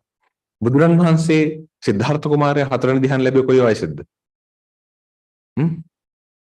අවුරුදු ඔව්. වප්පංගුල් දවසේ අවුරුදු 7ක්. වප්පංගුල් දවසේ. සිද්ධාර්ථ කුමාරයා ගිහිගෙන් නික්මලා කොහටද ගියේ? උද්දකාරාම පුත්ත ආලාරකාලාම ළඟට. ඒගොල්ලන්ගේ මොකද්ද උනේ? ඒගොල්ලත් නේද? ආරාලකාරාම 7 වෙනි ධ්‍යානයේ දක්වා ආකින්චඤ්ඤායතන දක්වා දිනු කළා තිබ්බා. උද්දකාරාම පුත්ත ඔව්. මේව සංඥා නාසඤ්ඤායත දක්වා 8 වෙනි ධ්‍යාන දක්වා දිනු කළා තිබ්බා. එහෙනම් ඒ කාලේ සමාජයේ ඒ විතරක්ද ශිෂ්‍ය ශාල පිරිසක් ශිෂ්‍යයන්ට මේක කියන්නේ. පස්වගත අවශ්‍ය ධ්‍යාන පුතුපා. නිගණ්ඨනාත පුත්ත පඨම ධ්‍යානය ලබා ගත්තා කියනවා. ඒක නිර්ජර විසුද්ධිය කියලා කියනවා. බුදුරණන්සේ පහළ නොවන ධ්‍යාන ඔක්කොම ටික ප්‍රධාන ධ්‍යාන 8ම සමාජයේ කතා බහක් වෙනවා. පුහුණු කරන ඇත් හිටිය. හැබැයි විදර්ශනාව කියන කොටස ඉස්සල්ලාම හොයාගත්තේ තථාගතයන් වහන්සේ. එහෙනම් සමාධිය අපිට ඇති නැද්ද? මෙහෙම ගත්තා. බුද්ධ ශාසනයේ අපිට අනන්‍ය වූ සමාධි සංකල්ප දෙකක් තියෙනවා. මතක නම් කියන්න බලන්න. අපිට අනන්‍ය වූ සමාධිය පිළිබඳ ඉගැන්වීම් කීපයක් තියෙනවා වෙන කොහෙවත්ම නැති. පළවෙනි මොකද්ද? සම්මා සමාධිය. ඒතකොට චතුරාර්ය සත්‍ය ධර්මය අවබෝධ කිරීම වෙනුවෙන් සම්මාදිට්ඨියේ ලෞකික වශයෙන් හෝ පිහිටා සිට වඩන එකට කියනවා අපි සම්මා සමාධිය. ඒතර ඒක අර බාහිර තවුස වඩනවට වඩා වෙනස්. එකම මානසික ගුණාංග වෙන්න පුළුවන්. කියන්නේ මේ විතක්ක ਵਿਚාර පිරිසුක ඒකාග්‍රතාව තමයි. හැබැයි මේ විතර්ක ਵਿਚාර පිරිසුක ඒකාග්‍රතාවලට පදනම වෙන්නේ සමාධිට්ඨිය පදනම් කරගත්ත ගමනක්. ඒකට යා දිට්ඨිය කියන්නේ ලෞකික වශයෙන් හෝ දිට්ඨියකින් තොරව තමයි ආරෂ්ඨාංග මාර්ගයේ පිහිටලා ආර්ය සත්‍ය අවබෝධ කරගන්න තමයි සමාධිය වඩන්නේ. ඒතර ඒ සමාධියයි අර එළියේ ඉන්න නේද මිච්ඡා සමාධිය අතර ලොකු වෙනසක් තියෙනවා. ලොකු වෙනසක් තියෙනවා. දිට්ඨිය කියන්නේ විශාල ප්‍රබල සාධකයක්. කොටින්ම සමහර අවස්ථාවල ඒ දිට්ඨියෙන් බැහැරව බාහිර මිත්‍යා දෘෂ්ටියක් තුළ පිහිට ලබන සමාධියෙන් සමහරට නැවත මේ නිවන් දකින පැත්තට හිත හරවන්නත් බෑ. එච්චරට ඒක ප්‍රබලයි. මොකද ඒක වෙන අරමුණක් මතනේ ගොඩනැගලා තියෙන එක හරි ප්‍රබලයි. ඒකට යා වෙන කෙනෙක් සතුටු කරන්න ඒක ලැබලා තියෙන්නේ වෙනම අරමුණක් තියෙන. ඒකට මේ ගින මානසික ගුණ එකක්වත් වැඩිලා නැහැ ඒකට. මාර්ගය වැඩින්නේ නැහැ ඒකට. සමාධි ඉන්ද්‍රිය වැඩින්නේ නැහැ. මොකද සමාධි ඉන්ද්‍රිය කියන්නේ සමා සමාධියට. සමාධි ඉන්ද්‍රිය කියන්නේ නිකන් සමාධිය කරන එක. ඊළඟට තව එකක් තියෙනවා. ඒ තමයි 9 වෙනි සමාපත්තිය. මොකක්ද ඒ? සමාපත්තිය 8ක් තියෙනනේ. පඨම ධ්‍යානයේ සිට 4 වෙනි ධ්‍යාන දක්වා 4යි. ඊට පස්සේ ආකාස සංඥායතනේ, විඥානං ඡායතනේ, ආකින්චඤ්ඤායතනේ, නේව සංඥා නා සංඥායතනේ. 8ක් තියෙනවනේ. 9 වෙනි සමාධිය මතකද? රහතන් වහන්සේලා අනාගාමී තුබන් වහන්සේලා පමණක් සමාදින්නේ නිරෝධ සමාපatti. ඒක බුදුරණන් වහන්සේ තමයි ඉස්සෙල්ලා මාර්ගඵල සමාපatti. ඒවා තියෙන්නේ බුදු සාසනය විතරයි. ඒ ශාසනයට පෙර මේවා තිබ්බා. අන්න එතකොට බුදුරණන් වහන්සේ පහළ වෙන්න පෙර මේ දුක්ඛාරය සත්‍ය පිළිබඳව නැත්නම් ආර්ය සත්‍ය නෙමෙයි දුක පිළිබඳ සංකල්පය සමාජයේ තිබ්බා. දුක්ඛාරය සත්‍ය කියන්න බෑ අපිට. මොකද බුදුරණන් වහන්සේ මිනිසුන්ට පෙන්ලා දුන්නා ලෝකයේ එක්තරා සත්‍යයක් තියෙනවා ඒක වෙනස් වෙන්නේ නැහැ. ලෝකේ එක්තරා සත්‍ය ක්‍රමයක් තියෙනවා එක්තරා නිවැරදි දෙයක් තියෙනවා ලෝකයක වෙනස් වෙන්නේ නැති. එක්තරා ස්වභාවයක් ලෝකෙ තියෙනවා වෙනස් වෙන්නේ නැති. ඒක තමයි දුක්ඛාරය සත්‍ය. ඒතර බුදුරණන් වහන්සේ කලේ මේ මිනිස්සු මැරෙන බව නොදැන තමයි මැරෙන ලෝකෙක මිනිස්සු ජීවත් වෙන්නේ. මිනිස්සු වයසට යන බව නොදැන තමයි වයසට යන ලෝකෙ අපි ජීවත් වෙන්නේ. අපි ලෙඩ වෙන බව නොදැන තමයි මේ ලෙඩ ලෝකෙ ජීවත් වෙන්නේ. ඒකනේ මිනිස්සු කම්පාවටපත් වෙන්නේ. දැන් කවුරු හරි කෙනෙක් වයසට යන බව, ලෙඩ වෙන බව, මැරෙන බව දැනගෙන ජීවත් වුණා නම් වයසට යද්දි කම්පා වෙනවද? ලෙඩ වෙද්දි කම්පා වෙනවද? මැරෙද්දි කම්පා වෙනවද? නැහැ. අපි මේ අපිට ඕන තරම් වටේ පිටේ අය මරණයටපත් වෙනවා පේනවා. අපි හිතනවා අනේ පව් එයා මැරුණා. දැන් අපි නම් මැරෙන එකක් නැති. ලෙඩ වෙච්ච කට්ටිය ඕන තරම් පේනවා. එතකොට අනේ පව් ඒ කියන ලෙඩ වෙලා ඉන්නවා අපිට ඔහොම ලෙඩක් හැදෙන්නේ නැතිවි. නොහැදේවා කියලා අපි ප්‍රාර්ථනාත් කරනවා. අනිත් අය වයසට යනවා පේනවා. තමන්ට අවුරුදු 5ක් වැඩි මල්ලා දිහා බලනවා නේ වයසට ගිහිල්ලා. තමන් තව අවුරුදු 5ක එතෙන්ට යනවා. ඒක පේන්නේ නැහැ. එහෙම එකක් තියෙනවා. ඒතර ඒ හින්දා මිනිස්සුන්ට වයසත් එක්ක, ලෙඩත් එක්ක, මරණයත් එක්ක නේද?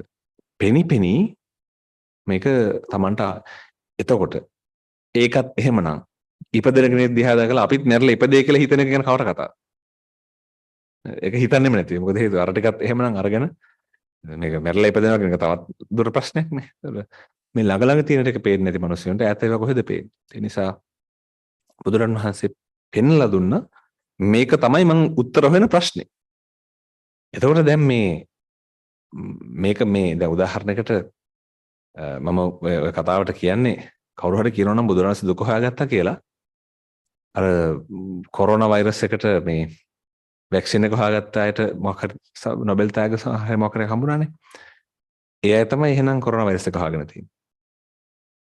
ඒ තරකේ හරිය නැහැ හේතුව. සොලියුෂන් එක ඩෙවලොප් කරන කෙනා නම් ප්‍රශ්නේ හොයාගෙන තියෙන්නේ. මේ අදාළ කරන බෙහෙත හොයන්න ඒ බෙහෙත හොයනා තමයි හොඳටම වෛරස් එක පිළිබඳව සහ ලෙඩේ පිළිබඳව අධ්‍යයනය කරන්න ඕනේ. හදපුවටත් වඩා හොඳට ඉගෙන ගන්න ඕනේ බෙහෙත හොයන අය. එතකොට බුදුරන් වහන්සේ බෙහෙත හොයන්න තමයි විග්‍රහ කළේ ඉස්සල්ලාම ඔබට මේ අදාළ කරන බෙහෙත ඕනේ නම් නේද? මේ අදාළ කරන බෙහෙත අවශ්‍ය නම් බෙහෙත ඇයි බොන්නේ කියලා දැනගන්න. මෙන්න බෙහෙත බොන හේතු දුක.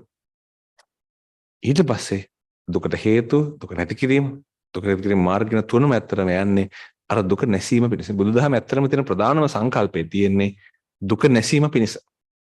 දුක නැති කරන්නයි. දුක පවත්වන්න නෙමෙයි දුක නැති කරන්න තමයි තියෙන්නේ.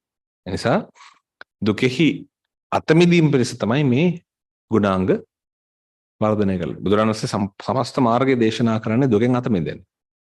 දුක පිළිබඳව දුකේ පිහිටා ජීවත් වෙන්න නෙමෙයි. දුකෙන් අත මිදෙන්න. ඒ නිසා හරිම වැදගත් බොහොම ප්‍රබල කාරණයක් බවට පත් වෙනවා. දුකෙන් අත මිදීම සඳහා තමයි මේ හැම දෙයක් බුදුරජාණන් වහන්සේ දේශනා කරන්නේ. ඉතින් මිනිස්සෙක් දුකෙන් අත මිදුණොත් පත් වෙන්නේ කොතෙන්ද? සැපයට. නේද? ඒ නිසා තමයි මම කියපු කලින් බුදුරන් වහන්සේ දුකයට වඩා සැපේ වර්ණනා කළා. නේද? සුඛය ගැන අහුවමත් කියනවනේ. නේද? අත්ති සුඛ, භෝග සුඛ, අනන්න සුඛ ආදී වශයෙන් මේ තව ගොඩක් සැපවලක බුදුහාමුදුරුවෝ පිළිගන්නවා. දැන් නෑ මිනිස්සෙක් අපි කෑම බීම ඒවා පැත්තෙන් යනකොට බුදුරන් වහන්සේ ණය නැතිවීම හරහා තියෙන සැපේ පවා විග්‍රහ කරනවා. ඔස්ට්‍රේලියාව වෙන බොහෝ අයට ඒක තේරෙන්නේ නැතිනේ හොඳටම ජීවිත කාලෙම ණය ගෙවන්න එපා ජීවත් වෙන ගෙදරටනේ. ඒතර ඒ වගේ බුදුරන් වහන්සේ පැහැදිලිව පෙන්නලා තියෙනවා නේද? අනන සුඛේ තමන් ණය නැත්තම් කොච්චර මනසට නිදහසක්ද මේ නිවන් දකින පාරක් නෙමෙයි. එදිනෙදා ජීවත් වෙන සතුටින් ජීවත් එතන ඉඳලා පටන් ගන්න. අරුතර මේ සැහැල්ලුවෙන් හිත තියාගෙන ජීවත් වෙන්න. ජීවිතේ සැහැල්ලුවෙන් සතුටින් ජීවත් වෙන්න. මේක ආරම්භය විතරයි. ප්‍රාථමික පාසලේ ඉගෙන ගන්න දේවල් සමස්ත ජීවිතේම කරගන්න එපා. එහෙම කරගත්තොත් ප්‍රශ්නයක් වෙනවා.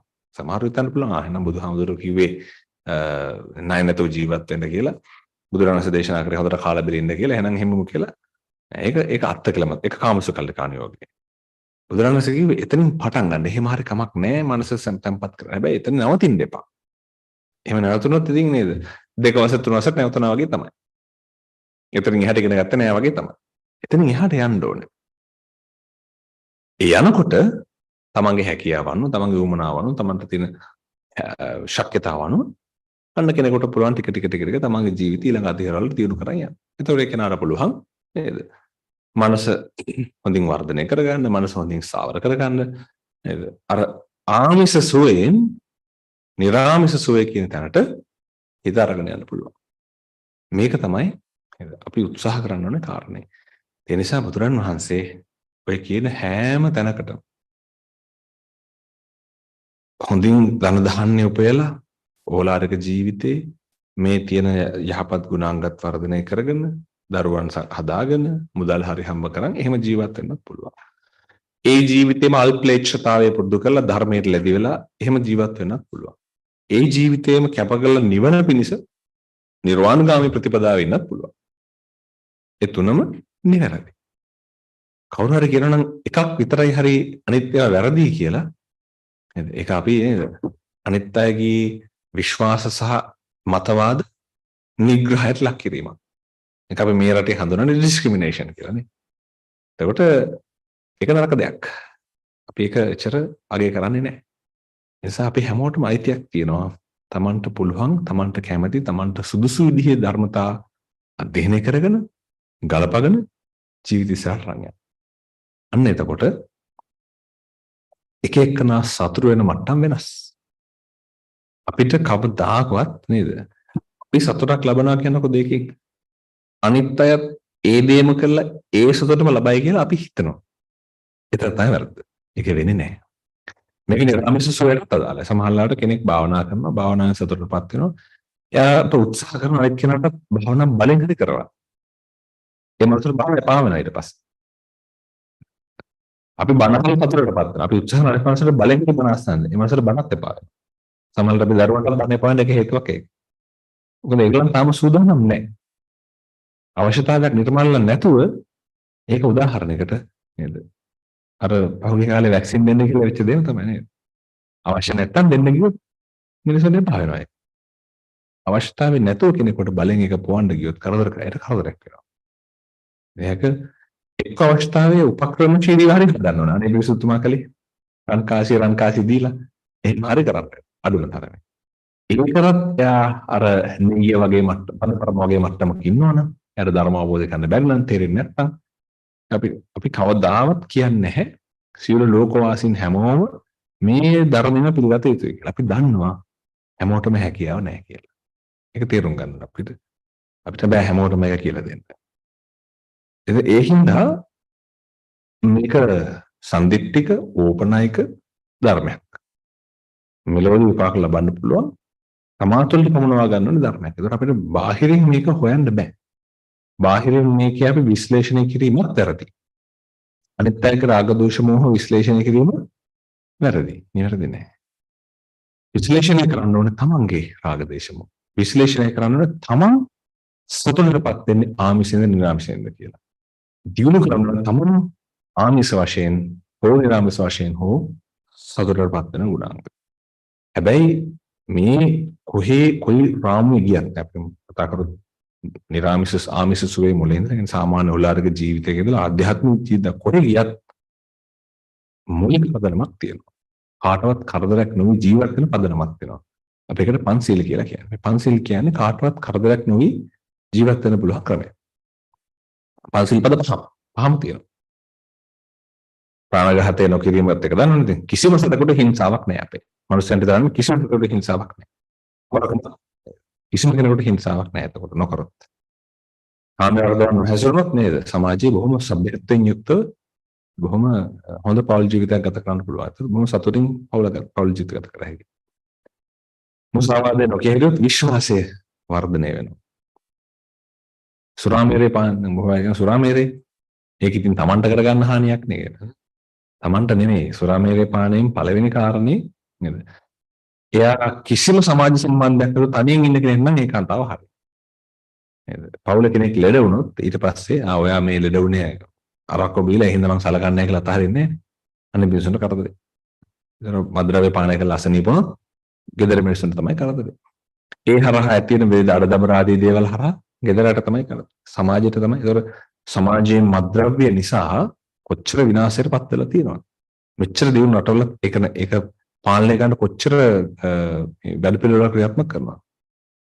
කොච්චර මිනිස්සු මද්ද්‍රව්‍යත් එක්ක තමන්ගේ මනස විකාර කරන දේවල් කරනවද? ඒකට ඒ නිසා සමාජයක් දියුණු කියලා නෑ. ඒක බොහොම භයානක දෙයක්. ඉතින් මේ සීමාව ඇතුලේ ඉන්න කියන එක පැහැදිලිව අපි මතක් කරනවා. එතනදී නම් අපිට විශේෂයෙන් එතනදී අපිට තෝරා බේරා ගැනීමක් අඳුම තරමේ පන්සිල් පද පහවත් අපි එතනටවත් හිත තියන්න ඕන අඩු. මොකද හේතුව ඒක අනිත් පැයට හානියක් වෙන නිසා. ඒක දින අනිත් පැයට හානියක්. තමන්ටයි අනිත් පැයට තමන්ට හානියක් වුණා කියන ක්‍රියාවත් වක්‍රව සමාජීය වශයෙන් හානියක් දෙන නිසා තමයි අපි මේ පිළිබඳව වැඩිපුර පන්සිල් පද පහ කියනක බුදුදහමේ පදනම් බවට පත් වෙලා තියෙනවා. කවුරු කොයි විදිහට කිව්වත් නේද සීලය කියන්නේ බුදුදහමේ පදනමයි. කොහෙද ඒක තියෙන්නේ? සංයුක්තනිකායේ දේවතා සංයුක්තේ සීලේ පතිත්ථාය නරෝසපඤ්ඤෝ චිත්තම් පඤ්ඤංච භාවයන් ආතාපිනිපෝ වික්ඛු සෝයිමං විජිතේජට. විසුද්ධි මාර්ගයේ ප්‍රථම ලියන්නේ ওই ගාථා පදනම් කරගන්නේ. විසුද්ධි මාර්ගයේම කොට සීලේ පතිත්ථාය නරෝසපඤ්ඤෝ මේ සීලේ පිහිටිය යුතු ප්‍රතිපත්තියක්. සීලේ නොපිහිටන බෞද්ධ සමාජය නීතිය නොරකින සාමාන්‍ය සමාජයකට සමානයි. නීතිය නොරකින සාමාන්‍ය සමාජයේ වෙනදී ඕගලන්ට කියන්න ඕනේ නැහැ. හැරලා බලන්නකො නීතිය රකින්න දෙයට රටවල වෙලා තියෙන දේ. බලන්නකො නීතිය රකින්න සමාජයක තියෙන තත්ත්වය. ඒකම දේ තමයි මේක තමයි සිල් රකින්න සමාජයක බෞද්ධ සංකල්ප සහ සිල් නොරකින්න සමාජයක මානසික දියුණුව. ඒක දැන් ඕගලන්ට මේක හොඳටම ඕගලන්ට පේනවා සිල් රකින්නදී මේ නීතිය නොරකින්න සමාජයක් මොකද වෙන්නේ කියලා. අපි උදාහරණ ඕන තරම් දෙන්න පුළුවන්. නීතිය ආරක්ෂා නොකරන රටවලට මොකද වෙලා තියෙන්නේ? සමාජීය ආර්ථික හැම පැත්තම ගිහින්. නීතිය රකින්න මොකද වෙන්නේ බලන්න රටවලට. නීතිය හරියට ආරක්ෂා කර දේව සංශෝධනය කරමින් නිවැරදි නීති සම්පාදනය කරලා නීතිය රණු ජීවත් වෙද්දී මොකද වෙන්නේ? රටවල් බොහොම සතුටින් මිනිස්සු බොහොම නිදහසේ ආරක්ෂා කරව ජීවත් වෙන්න පුළුවන්. මේකම තමයි සීලයත් එක්ක ශාසනයට. සීලය ආරක්ෂා කරන සමාජයක් තව ධර්ම මාර්ගයේ වර්ණ ගුණාංග වර්ණ සමාජයක් බවට පත් වෙනවා. සීලය ආරක්ෂා නොකරන සමාජයක් මානසික වශයෙන් පිරිහෙන සමාජයක් බවට පත් වෙනවා. ඒතර තමන්ගේ යහපත් අයහපත් දේවල් පිළිබඳ සංකල්ප සීලය ආරක්ෂා නොකරන සමාජයක පිරිහෙනවා. යහපත් අයහපත් දේවල් පිළිබඳ සංකල්පයේ සීලය ආරක්ෂා කරන සමාජයක වර්ධනය වෙනවා. ඒතර ඇත්තටම සමාජයේ යහපත් කරන්නත් එහෙනම් සීල් රකින්න එක විශාල ප්‍රයෝජනයක් වෙනවා. ඒක මේ අපි මේ බටහිර ජීවිතේ පිළිගන්න කාරණයක් තමයි රටක් හෝ සමාජයක් හෝ නීතියක් විතරක් දාලා ආරක්ෂා කරගෙන ඉන්න බෑ. ආත්ම දමනයක් self discipline එකක් තියෙන්න ඕනේ මිනිස්සුන්ට. පරිසරය ගැන ආදරයක්, දේපල ගැන ආදරයක්, අනිත් මිනිස්සු ගැන හැඟීමක් තියෙන්න ඕනේ. මේ බුදුදහමේ කතා කරන self discipline කියන එක. ආත්ම දමනය කරගන්න ක්‍රමය තමයි සිල්පද පහ. ඒ හරහා තමන් ඇත්තටම තමන්ටයි සමාජයටයි තමයි ලොකු සේවයක් කරන්නේ. ඒ හරහා. ඒ වටාපිටාවයට ආදරය නම් නේද? වටාපිටාවයට යහපතින් විදියට සලකන්න ඕන නම් හොඳම දේ තමයි පන්සිල් ආරක්ෂා කරන එක.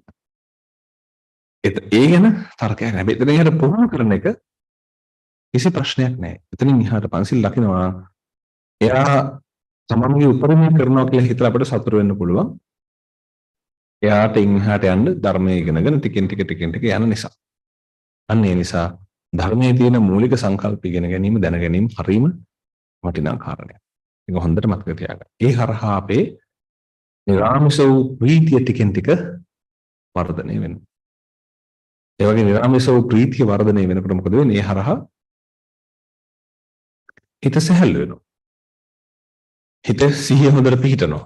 හිත එකඟ වෙනවා. ඉතින් හිතක් හොඳට එකඟ වෙලා හිතේ හොඳට සිහිය පිහිටලා හිතේ හොඳ නේද ප්‍රභාෂර භාවයක් ඇති වුණා. ඒක විශාල ප්‍රයෝජනයක් වශයෙන් අපිට පිහිටනවා. ඒක හරි වැදගත්. ඒ නිසා මේ අය උත්සාහවත් වෙන්න, උනන්දු වෙන්න, වෙහෙස වෙලා තමන්ගේ කාර්යභාරය සිද්ධ කරන තමන්ගේ ජීවිතේ හැකියතාක් දියුණු මට්ටමට දියුණු කරගෙන නිදුක් නිරෝගී සුවපත් භාවයෙන් යුක්තව තමන්ගේ මාර්ගය වර්ධනය කර ගැනීම සඳහා නේද? අද දවසේ අපි සූදානම් වන්නේ දහවල් දාණය අනුමෝදන් කරපු පූජා කරපු පින්වතුන්ටත් ඒ වගේම ඒ සහභාගී වූ සියලු දෙනාටත් මේ පින් අනුමෝදන් කරන්නට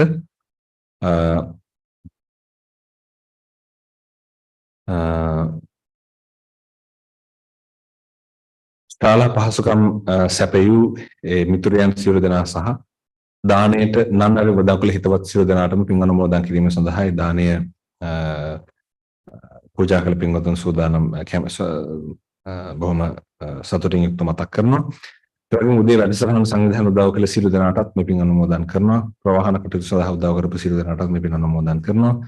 ඒ වගේම අද විශේෂයෙන්ම පුණ්‍ය අනුමෝදනාව සිදු කරන්නේ මීට වසර කිහිපයකට පෙර අප අතරින් වියපත් වූ ජයකොඩි ආදරණීය පියාණන්ට සහ රූපසිංහ දෙමාපියන් ඇතුළු ඥාතීන් සියලු දෙනා සිහිපත් කරලා ඥාතිට පින් අනුමෝදන් කරන්නට අද දවසේ දෙන ජයකොඩි මහත්මයාගේ උපන්දිනය සිහිපත් කරගෙනයි මේ පින්වතුන් සියලු දෙනාම අද දවසේ දහවල් දාණය සහ අනිකුත් පින්කම් සූදානම් කළේ. ඒ වගේම ඒ දහවල් දාණය පින්නම පින්වතුන්ටත් ශාලා පහසුකම් සඳහා ආධාර කරු පින්වතුන්ටත් වික්ෂණ මහන්සේලාගේ කටයුතු කාරණා සිදු කරමින් ප්‍රවාහන පහසුකම් සකස් කර පින්වතුන්ටත් මේ ශබ්ද විකාශන කටයුතු අන්තර්ජාල වශයෙන් ඒ අන්තර්ජාල පහසුකම් සැපයූ පින්වතුන් ඇතුළු සියලු දෙනාටත් මේ වැඩසටහනට යනාන්තර සම්බන්ධ වූ සියලු දෙනාටත් මේ පින් අනුමෝදන් කරනවා. අනුමෝදන් නැත්නම් දුක් නිරෝගී සුවපත් භාවයට පත් වෙත්වා. උතුම් මහ නිවන් සුවයෙන් සැනසීම සඳහා මේ පින් එකසේ හේතු වාසනා කරගනිත්වා කියලා අපි පින් අනුමෝදන් කරනවා. එතාවතා චම්හෙහි සම්පතං පුඤ්ඤ සම්පදං සබ්බේ දේවා අනුමෝදන්තු සබ්බ සම්පatti සිද්ධියා. එතාවතා චම්හෙහි සම්පතං පුඤ්ඤ සම්පදං සබ්බේ භූතානුමෝදන්තු සබ්බ සම්පatti සිද්ධියා. එතාවතා චම්හෙහි සම්පතං පුඤ්ඤ සම්පදං සබ්බේ සත්තානුමෝදන්තු සබ්බ සම්පatti සිද්ධියා. ඉදම් මේ ඥාතිනං හෝතු සුඛිතා හොන්තු ඥාතයෝ. ඉදම් මේ ඥාතිනං හෝතු සුඛිතා හොන්තු ඥාතයෝ. ඉදම් මේ ඥාතිනං හෝතු සුඛිතා හොන්තු ඥාතයෝ. ඉදම් මේ පුඤ්ඤං ආසවක්ඛයා වහං හෝතු සබ්බ දුක්ඛා පමුජ්ජතු. සාදු සාදු. පොඩි දැනුම් දීමක් තියෙනවා මේ පින්වතුන්ට සිද්ධ කරන්නට. මම මගේ මේ අතන සෞඛ්‍ය තත්ත්වය ඉතර යහපත් තත්ත්වෙන් තිබෙන අරුදේ වැඩසටහනට එනකොට දැන් ටිකක් විතර මට සෞඛ්‍ය තත්ත්වෙන් ආයහපත් වෙමින් පවතිනවා පොඩ්ඩක් නේද, පොඩි හැමිරිසා උණ ගතියක් එමින් පවතිනවා. ඒ නිසා මම දැන් ආරණ්‍යයට වැඩම කරනවා තව ටික වෙලාවකින්. අපේ ජීලතර සාංශය සහ ගෞතමනන්ද සාංශය වැඩසටහන ඉතුරු ටික සිද්ධ කරයි. පහ මාර්ග වැඩසටහන පැවැත්වෙනවා. අවසානයේ මගේ ධර්ම දේශනාව වෙලාවේ ඉංග්‍රීසි මාධ්‍යයෙන් ප්‍රශ්න තිබෙනවා නම් අපේ ජීලතර සාංශයෙන් විමසන්න පුළුවන්. ප්‍රශ්න නැත්නම් උන්වහන්සේ යෝජනා කළා අවසන් පැය භාවනා කරලා පහ මාර්ග ඉවර කරන්න. ඔයගලන්ට පහට යන්න අවශ්‍ය නම් කල්ලාතෝ යන්න අවස්ථාව තියෙනවා. එතකොට අපිට තව ධර්ම දේශනා දෙකක් සහ එක භාවනා වටයක් තියෙනවා. ඊළඟට භාවනාවට කාලය උදා වෙන්නේ. දැන් ඔයගලන්ට මේ එළියට ගිහිල්ලා එන්න ඕන නම් වොෂ්රූම් පාවිච්චි කරලා එන්න පුළුවන්. ඊට පස්සේ අපේ ගෞතමනන්ද සාංශගේ භාවනා සතර කමඨාන් භාවනාව 2:00ට ආරම්භ වෙනවා. එහෙනම් සියලු දෙනාටම තෙරුවන් සරණයි.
සියලු දෙනාටම තෙරුවන් සරණයි. අපි අදත් විනාඩි 50ක විතර කාලයක් අරගෙන බුදුරජාණන් වහන්සේ දේශනා කර ප්‍රධාන කර්මස්ථාන වලින් හතරක් වෙන බුද්ධානුස්සතිය, මෛත්‍රිය, අසුභයයි මරණානුස්සතිය කියන භාවනා සුළු වෙලාවක් පුරුදු පුහුණු කරන්නයි ලෑස්ති වෙන්නේ. මුලින්ම තමන්ගේ ආසන සකස් කරගෙන පහසුවෙන් ඉඳගෙන උඩුකය ඍජුව තියාගෙන ඇස් දෙක පියාගන්න. එහෙනම් අපි මුලින්ම බුදුරජාණන් වහන්සේගේ බුදු ගුණ 9 මෙනෙහි කරන්නා වූ බුද්ධානුස්සති භාවනාවට යොමු වෙමු. මේ විදියට මෙනෙහි කරන්න. අරහං අරහං අරහං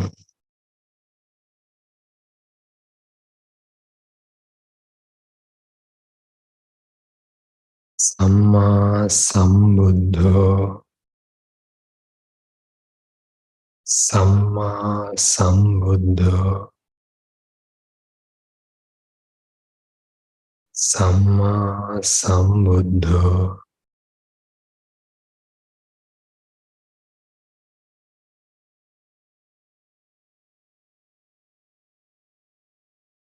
විජ්ජාචරණ සම්පන්නෝ විජ්ජාචරණ සම්පන්නෝ විජ්ජාචරණ සම්පන්නෝ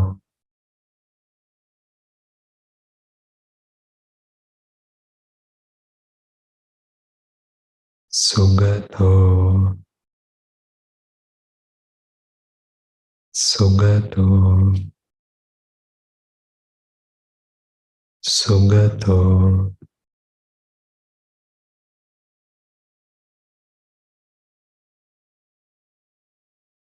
ලෝකවිදු ලෝකවිදු ලෝකවිදු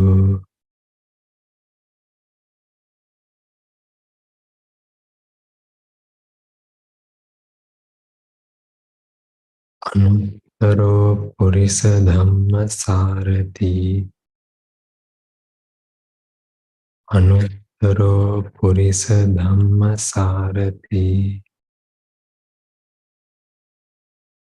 අනුත්තරෝ පුරිස ධම්ම සාරති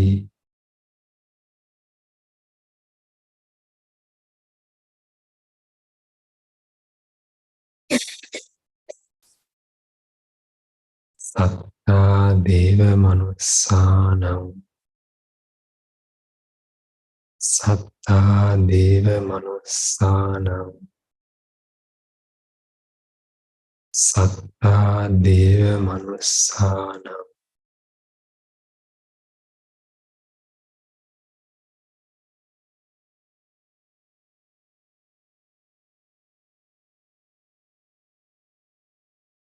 බුද්ධෝ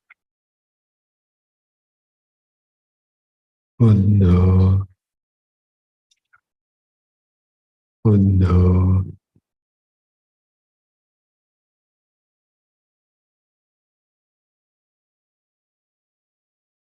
භගවා භගවා භගවා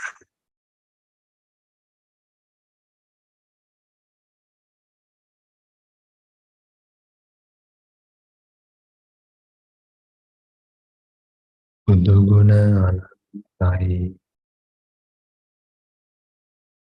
බුදු ගුණ අනන්තයි බුදු ගුණ අනන්තයි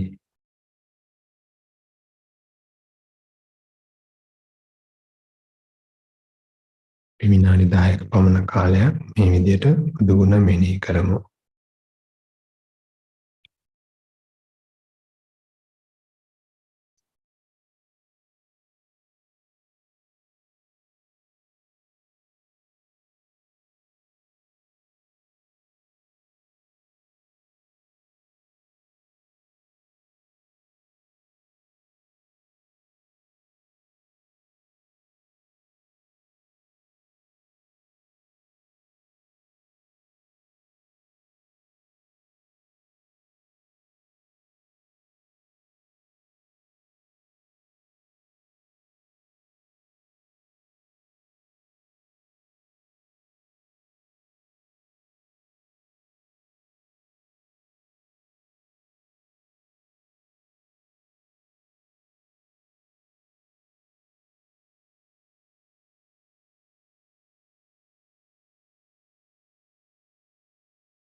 නැයි අපි ඊළඟට මෛත්‍රී භාවනාව සඳහා සුළු කාලයක් වෙන් කරමු.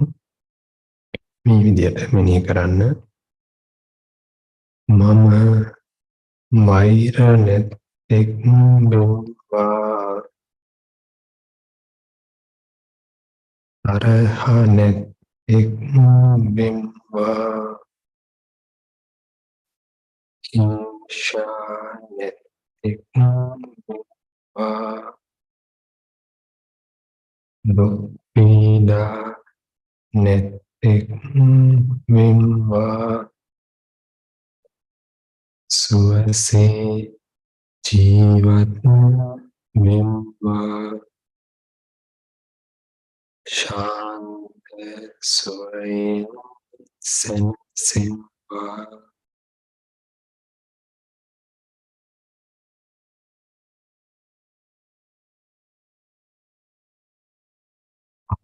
සිටින් සියලු සත්වයෝ නොයෙකුත් වෙත්වා. රහතෝ වෙත්වා. ඊර්ෂ්‍යා නැත්තෝ වෙත්වා. දුක් පීඩා නැත්තෝ වෙත්වා. සුවසේ ජීවත් වෙත්වා. ශාන්ත සුවයෙන් සැනසෙත්වා.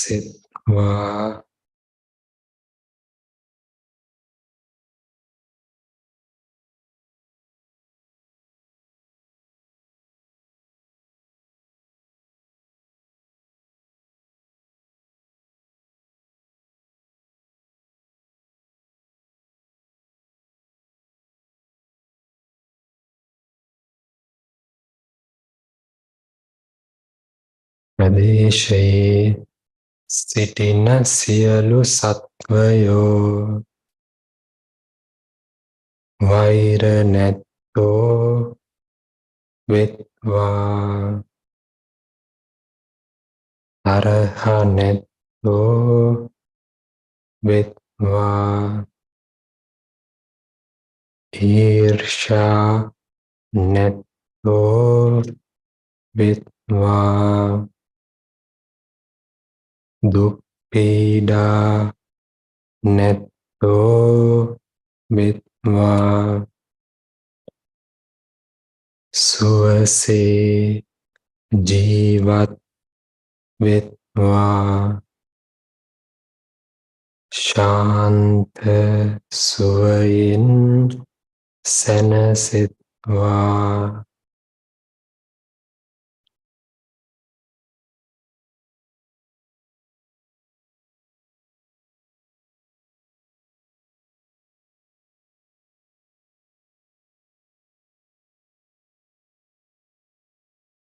දේශයේ සිටින සියලු සත්වයෝ වෛර නැත්තෝ වෙත්වා. තරහ නැත්තෝ වෙත්වා. ඊර්ෂ්‍යා නැත්තෝ වෙත්වා. දුක් පීඩා නැත්තෝ වෙත්වා. සුවසේ ජීවත් වෙත්වා. ශාන්ත සුවයෙන් සැනසෙත්වා.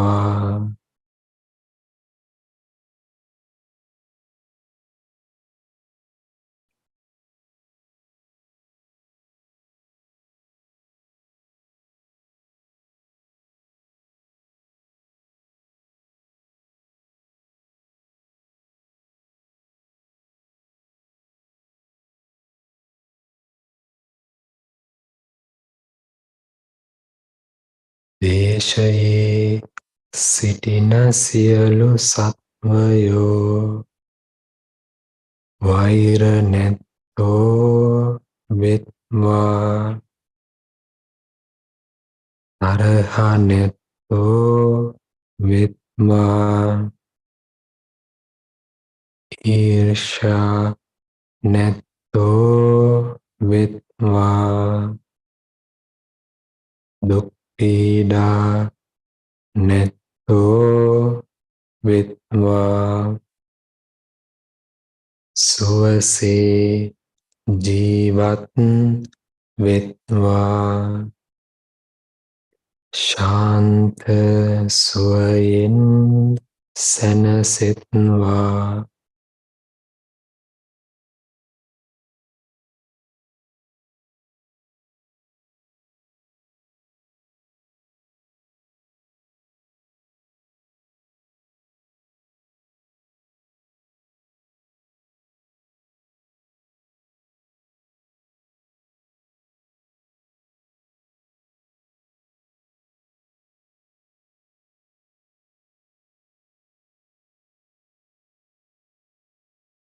ලෝකයේ සිටින සියලු සත්වයෝ වෛර නැත්තෝ වෙත්වා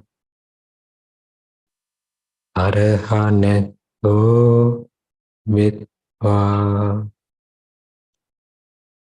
ඊර්ෂ්‍යා නැත්තෝ වෙත්වා දුක් පීඩා නැත්තෝ වෙත්වා සුවසේ ජීවත් වෙත්වා ශාන්ත සුවයෙන් සැනසෙත්වා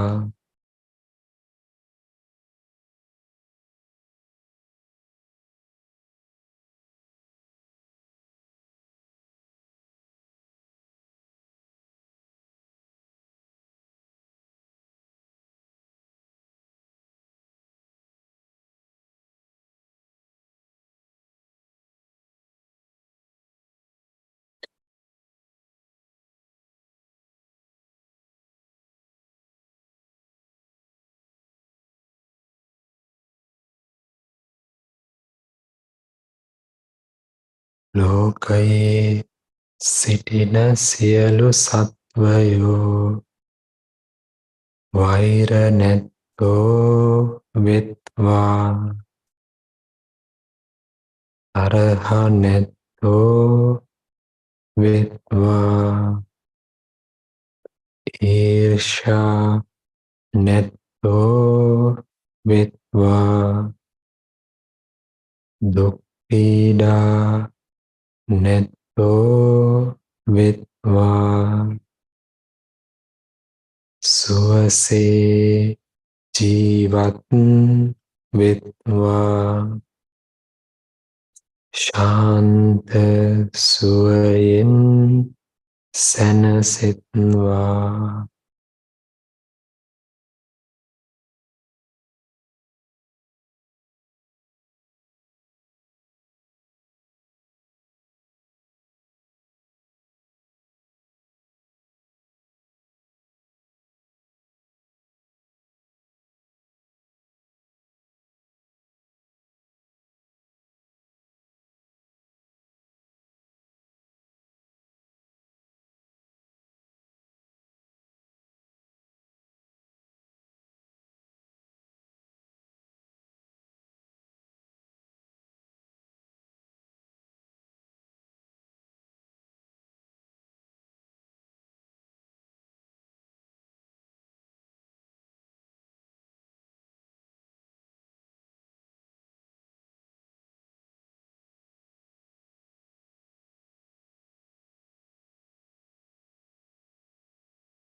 හොඳයි අපි ඊළඟට කය කොටස් 32කට වෙනත් වෙන් කර මෙහි කරනවා වූ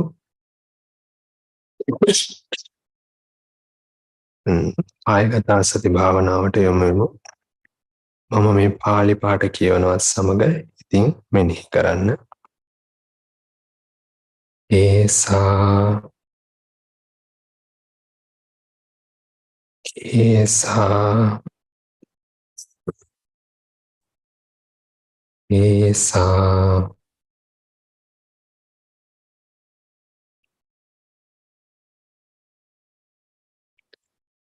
ලෝමා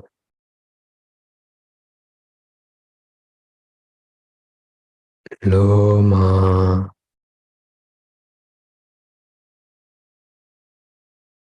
ලෝමා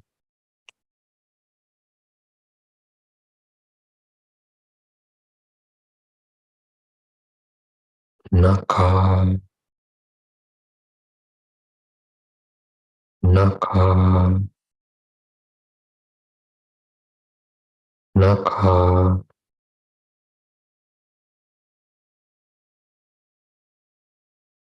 දන්තා දන්තා දන්තා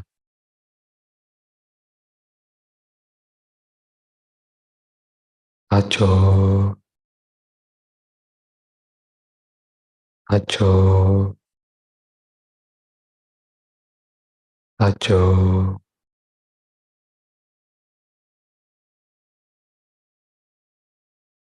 මන්සං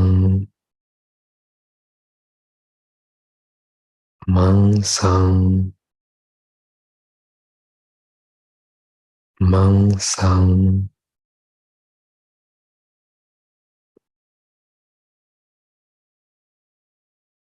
නහාරෝ නහාරෝ නහාරෝ අට්ටි අට්ටි අට්ටි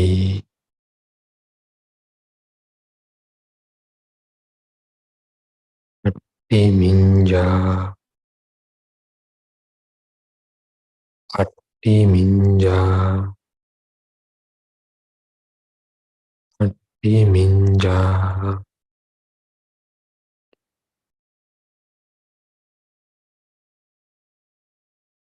වක්ඛං වක්ඛං වක්ඛං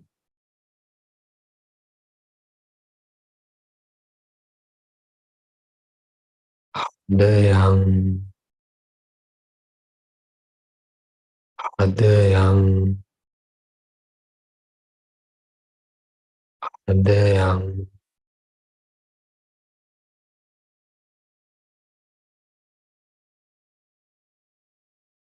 යකනං යකනං යකනං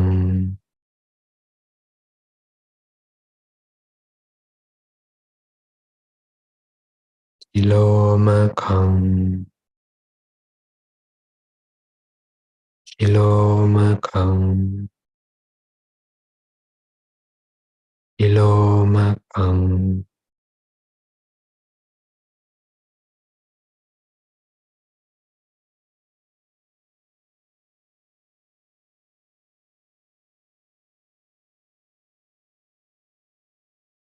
පිහකං පිහකං පිහකං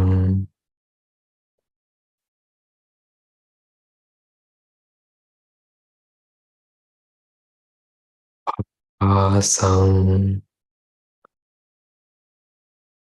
ආසං Asang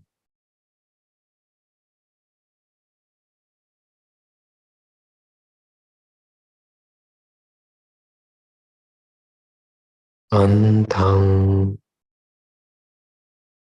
Antang Antang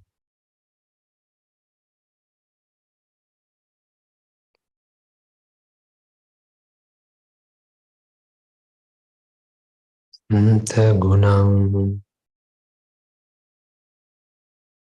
Antagunang Antagunang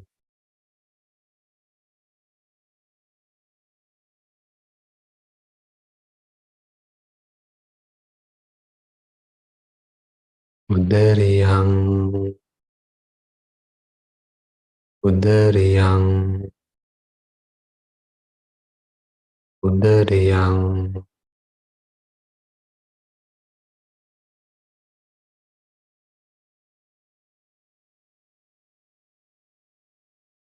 Parisang Parisang Parisang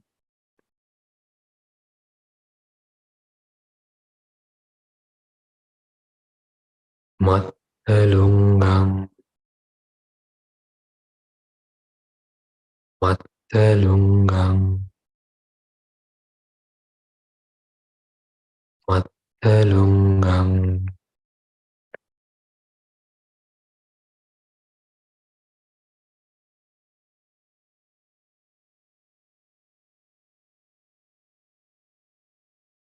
Pitang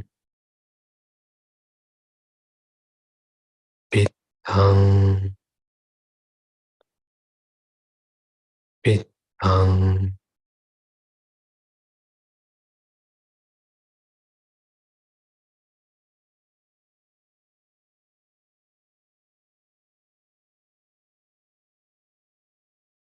Simhang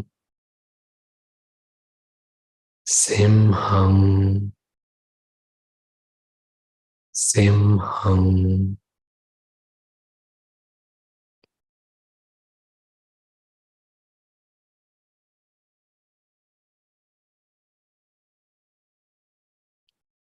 Ubbo Ubbo Ubbo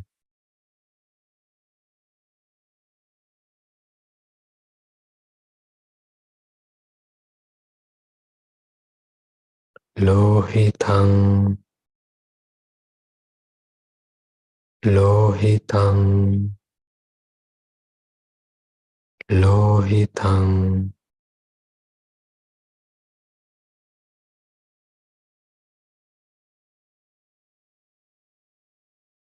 Sedo Sedo Sedo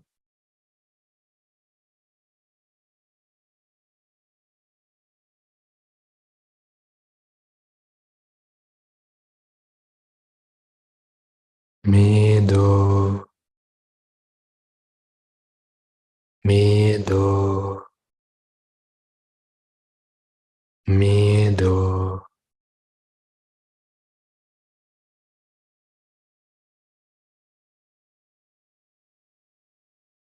Asso Asso Asso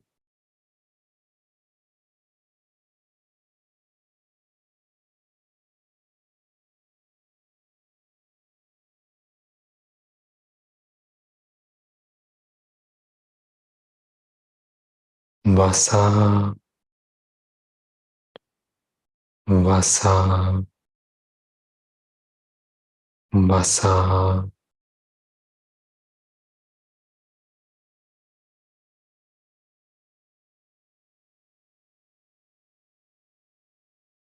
Elo Elo Elo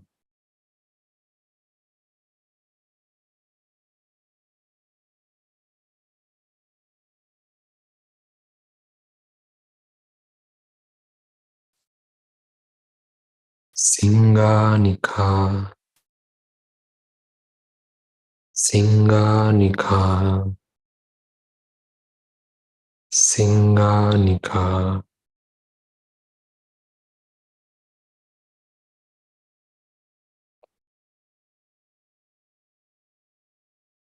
Lasika Lasika Lasika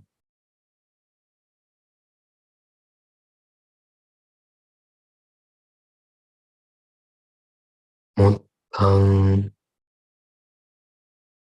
Muttang Muttang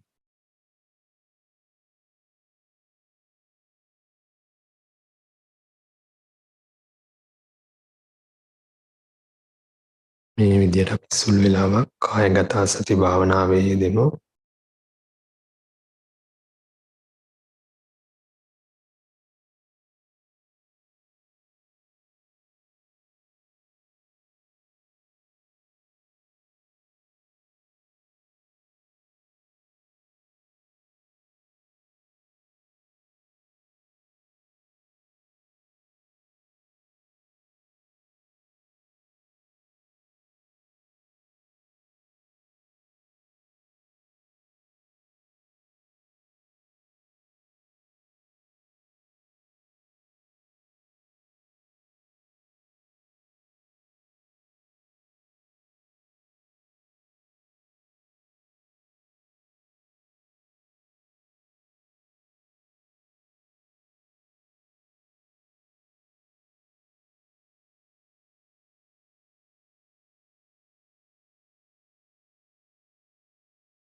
හොඳයි අපි අවස්ථාන වශයෙන් ජීවිතයේ අනිත්‍යභාවය මෙනෙහි කරන්නා වූ මරණානුස්සති භාවනාව විනාඩි 10ක් පමණ කාලයක් වඩමු. මේ විදියට මෙනෙහි කරන්න. ජීවිතය අනියතයි, මරණය නියතයි. ජීවිතය අනියතයි, මරණය නියතයි. ජීවිතය අනියතයි. මරණය නියතයි. උදෑසන රෝග පීඩා හේතුවෙන් හෝ සොර සතුරන්ගේ උපද්‍රව නිසා හෝ හදිසි අනතුරක් නිසා හෝ වෙන යම් වූ හේතුවකින් මාගේ මරණය සිදුවිය හැක. ජීවිතය අනියතයි. මරණය නියතයි. දහවලදී රෝග පීඩා හේතුවෙන් හෝ සොර සතුරන්ගේ උපද්‍රව නිසා හෝ හදිසි අනතුරක් නිසා හෝ වෙන යම් වූ හේතුවකින් මාගේ මරණය සිදුවිය හැක. ජීවිතය අනියතයි. මරණය නියතයි.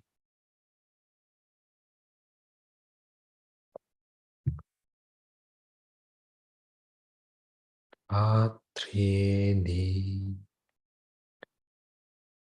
රෝග පීඩා හේතුවෙන් හෝ සොර සතුරන්ගේ උපද්‍රව නිසා හෝ හදිසි අනතුරක් නිසා හෝ වෙන යම් වූ හේතුවකින් මාගේ මරණය සිදුවිය හැක. ජීවිතය අනියතයි. මරණය නියතයි. ජීවිතය නියතයි. මරණය නියතයි. ජීවිතය අනියතයි. මරණය නියතයි.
sadhu, sadhu. සියලු දෙනාට තෙරුවන් සරණයි.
Namo tassa bhagavato arahato samma sambuddhassa. Namo tassa bhagavato arahato samma sambuddhassa. Tassa bhagavato arahato samma sambuddhassa.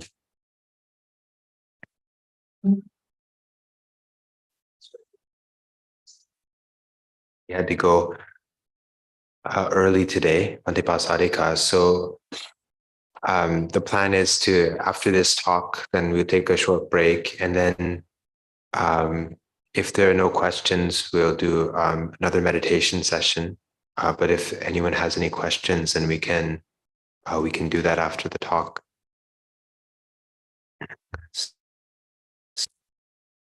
Now, we've been talking about the 10 parami over the last few SEAL programs. And now we've come to the third one.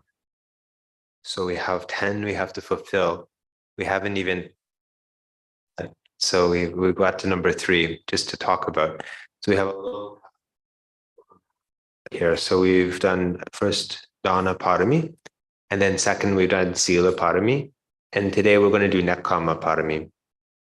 And Nekkhamma Parami is often considered to be the most difficult parami. But in another way, it's not really more difficult. It's just a perception. All of them require incredible dedication to develop. But it's not very popular in the modern day. So there's sort of something that's a little bit against this renunciation. And so to look for sort of a positive, I tried to look for some sort of positive story about renunciation in the modern day, and it was hard to find some modern stories, but we have plenty of stories from ancient times and sort of from past generations even. So Nekkhamma means renunciation. And so when we talk about the Noble Eightfold Path, we have this factor Samma Sankappa. And so when we have our Samma Sankappa, we have this Nekkhamma Sankappa, Avyapada Sankappa, and Avihingsa Sankappa. And so I thought we will translate Sankappa as intention. So we have the intention towards renunciation, intention towards, we'll say, not being angry, and intention towards non-harming. So we have these three together. However, this word is not, the meaning of the word Nekkhamma is not that obvious. So if we have this word, like, for example, Avihingsa Sankappa, an intention towards not harming, it doesn't actually take that much explanation. I think anybody can understand it basically. But when we come to Nekkhamma Sankappa, the opposite isn't Kamma Sankappa, it's Kama, like as in sensual pleasures. So as in Kama Guna, so beautiful sights. We have the 5 strands of sensual pleasure, they say. So beautiful sights and beautiful sounds and beautiful experiences, beautiful food, things like this. So the thought of giving these things up sort of really goes against the grain of normal life. However, we're going to talk about some examples and at the basis of this, how to develop it, and also how you can develop it without becoming monks or nuns, because I know that even though you want to develop your parami, then I don't expect everyone in the room to become a monk or a nun. So let's go back to the Buddha's time, and we'll talk about this Samanyapala Sutta. I think some of you know, if you remember King Ajatasattu. So King Ajatasattu, of course, he was king of Magadha. And I'm sure, as all of you know, that he became friends with a monk named Devadatta. And Devadatta, we can say, is like the great villain of the Buddhist time. If you say, some people say Mara is the villain, but maybe Devadatta is the other villain of the Buddhist time. And so in the process of, it's quite a long story, we won't go through it, but Ajatasattu had his father, King Bimbisara of Magadha, imprisoned and killed. Of course, so parricide is one of these, they call it 5 antarayika dhamma. So it means that the negative power, the bad power of that karma it will cause him to be reborn in the niraya, in the next life. It sort of blocks his good karma from ripening, a lot of his good karma from ripening. And so the Samanyapala Sutta, and so these events happened at the end of the Buddha's life. I think, if I remember correctly, about 7 years before the Parinibbana, the Buddha's Parinibbana. So this sutta is taking place when the Buddha might have been about, we can guess, about 75 years old. And so at this time, it was the full moon night of the Kartika season. And Kartika Masa is the month that is at the end of the Vasa. So usually in October, the full moon in October, or sometimes in November, depending on the year. And so it would be sort of a fairly pleasant time of the year. The rains would be ending, and the flowers would be blooming. And so at that time, the Buddha was sitting with 1,250 arahants in Jivaka's mango grove. So, of course, most of you know about Jivaka. Jivaka was the royal physician for King Ajatasattu. And he was also the Buddha's personal physician. And so there are quite a few stories of Jivaka. One of the more famous ones is when he treated the Buddha's foot injury, when he was injured by a rock that when Devadatta tried to kill him. And so one of the things that Jivaka did was offer his mango grove to the Sangha as a monastery. And he did that so that he'd be able to go and hear teachings from the Buddha without having to leave his job at the court of the king. So it was not really that far away from the palace. So on that night, King Ajatasattu was asking his different ministers, tonight's a good night to go out and hear some kind of a Dhamma teaching. Which teacher should we go and hear from? And so if you know the sutta, then all of the different ministers, they each say their own teacher. So you have like Makali Gosala and etc. All of these other teachers that we hear about their views in the suttas. And of course, the passage in the sutta is quite long, but eventually King Ajatasattu is not too interested. He's already heard from them. And then he sees that his physician Jivaka is not saying anything. So he asks, "Hey, Jivaka, you're not saying anything. What do you think? Where should we go tonight?" He said, "Oh, King, tonight the Buddha is staying in my mango grove with 1,250 of his enlightened monks.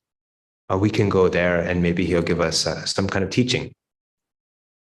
So King Ajatasattu agrees and they go there. And then when they go there, you can see that he's a bit afraid. And when he gets there, he says, "Are you sure, Jivaka, are you sure that this is safe? It's not some kind of an ambush? Because it's very quiet. You said there's 1,000 people sitting here, but I don't hear anything."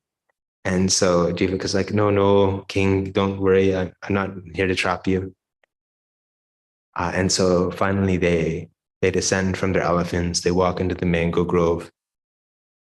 And then they reach the Buddha, and he asks the Buddha at this time if there's any benefit to the life of a samana, or the life of somebody who's gone forth as a monk or nun.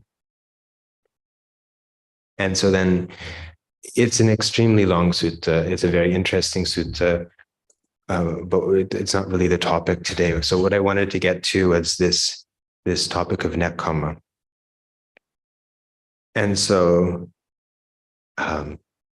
after some preliminary discussion, the Buddha starts to describe what the benefits of this holy life are. And he goes through the gradual training. So he starts with somebody hears the teaching. First, the Tathagata arises in the world, and then somebody hears the teaching, and then they go forth as a monk or nun, and then they develop their sila. And so they give a very long description of this, about all of the different things that they should do. And then they develop their mind in various ways, going through the different kinds of, they go through some satipatthana and samadhi, and then abhinya, and then finally nibbana. But what I want to quote here is this, what he gives here is the intention of somebody who's gone forth. And I just wanted to quote it at the start of the sutta, translation by Piyaten.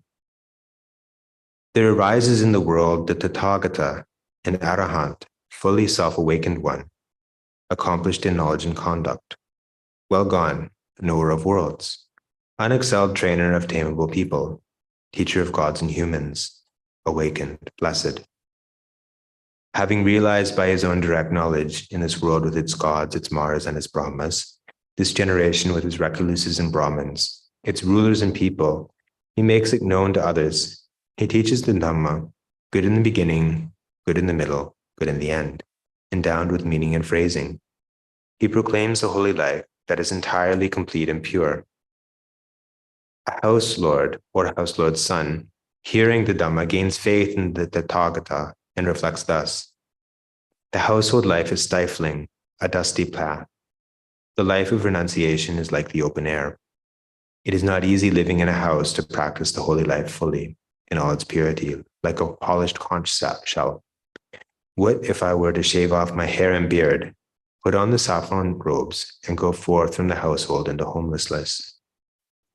Then after some time, he abandons all of his wealth and relatives, shaves off his hair and beard, puts on the saffron robes, and goes forth from the household life into homelessness. When he has thus gone forth, he lives restrained by the rules of the Patimokkha, possessed of proper conduct and resort. Having taken up the rules of training, he trains himself in them, seeing danger in the slightest faults. He comes to be accomplished in wholesome bodily and verbal deeds. His livelihood is purified, and he is possessed of moral virtue. He guards the sense doors, is accomplished in mindfulness and full awareness, and is content. So we have quite a few points there, and that's only just a very small portion of the sutta, but it gives us the reason that the Buddha says that somebody might want to go forth. And essentially, for somebody who wants to accomplish this nekkhamma parami, this renunciation parami, and in at least one of their lives, they say they should go forth as a monk or a nun before, if they want to fulfill their parami completely. But I don't remember if they need to do that to become just an arahant. Somebody who wants to become a Buddha has to go forth in at least one of their lives. I don't remember if it's necessary for somebody just to attain to become an arahant. And so, and the reason is they give the household life is stifling and dusty, they say, and it means that if you have a family, then you have a lot of responsibilities. Right. So then you have to take care of your children. You have to take care of your parents. You have to work to earn a living. So by going forth, then someone would have more chance to practice their meditation. And now, this is this nekkhamma in the external sense. So we have this going forth, this renunciation. But there are other places in the suttas where the Buddha talks about the nekkhamma on the internal sense.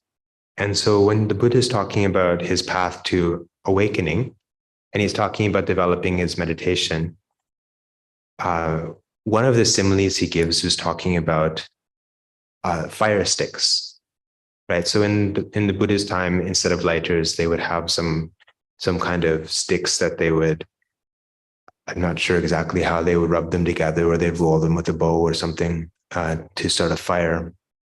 And so then he gave the example of the wet sticks. If you have like a pair of wet fire sticks, and then you bring them very far from the ocean, and you try to light a fire, but you still won't be able to light that fire. And so then the Buddha is giving this example. So somebody who goes forth, externally, they have this nekkhamma parami, but inside they're still thinking about sensual pleasures. They're still thinking about getting nice things, and they're still thinking about their family all the time. Then they won't be able to develop their meditation. So then he talks about the dry sticks. He actually gives a few similes, but simplifying then. So if the sticks are dry and then they're far away from water and etc., and somebody applies proper effort, then it's possible to develop the meditation. And so we can see this from this simile, the importance of abandoning the hindrances, right? So we have these 5 hindrances that we have to abandon. So maybe instead of talking about hindrances, we'll talk about the sankappa, the intentions, and because we already brought those ones up. So we have these, we have to get rid of this kama sankappa, vihingsa sankappa, vyapada sankappa, these kinds of thinking. And so, so one way that it's possible to develop this nekkhamma parami is the most important way is actually to develop this ability to overcome these sorts of negative thinking. So to overcome the hindrances and to develop the meditation. But there are other things that we can do as well. And so one of them, I think many of you are doing today, is to take the Uposatha Sila. And so this is sort of the classic way for somebody who for whatever reason doesn't feel able to go forth as a monk or a nun, but they want to continue their practice. They want to attain Nibbana. So typically then they take the Uposatha Sila. In the past, they would take it 4 times a month, actually. So they talk about the Uposathas of the 8th, the 14th, and the 15th. I think now, because in Sri Lanka, you get 1 day a month only off from work. So you're only free to do it 1 day a month. But some people, once they're retired, are able to do it every 2 weeks or something like that. And then there are other determinations that you can make also. So some people try to make determinations to put in more effort to the meditation time to time. So I know some meditators, serious meditators in my home country, what they would do is once a week, they would make a determination that they would sit in meditation until midnight on Friday nights. So they were busy people, they had families, they had jobs, but they determined that even though they're very tired, they would sit up and try to meditate until midnight not together, apart, right? They didn't have Zoom those days, so they would do it at their home. And then they had this sort of energy because they knew the 2 of them were both trying to do this. They didn't want to let the other person down. So this is also a kind of nekkhamma, that we're developing our nekkhamma parami here. And now, one of the reasons that people don't typically like to talk about nekkhamma in the present day, it's because they talk about it as something unpleasant. But you can see in the Buddhist teaching, they have different kinds of happiness. So they have amisa sukha, and they have Niramisa Sukha, and they have Nekkhamma Sukha. And so Amisa Sukha is the happiness you get from having things, right? So for example, if you find out that you got a new job or something like that, then this would count as Amisa Sukha. And if this Niramisa Sukha is the happiness of meditation. So you've been practicing for example, practicing Buddha Anusati, or even just doing chanting. So maybe you're chanting or you're offering something to the Buddha. This counts as this Niramisa Sukha. So it's a happiness that comes from your meditation, a happiness that doesn't come from getting something outside. And then we have Nekkhamma Sukha. So this is the happiness of giving up. And so you can see that in the Buddha's time, the story of the one monk who was meditating by a tree, and then he was saying, oh bliss, oh bliss. And then the other monks complained to the Buddha, oh, this monk, he's thinking about his old life when he was a king or a rich man or something. And then they come back. So the Buddha comes and asks him, well, is that really what you were thinking? He's like, no. When I was a king, I always worried somebody's going to come try to kill me. Now I don't have to worry anymore. So, oh bliss, oh bliss. So he has this happiness of renunciation because he doesn't have to worry about all the things he had to worry about before. So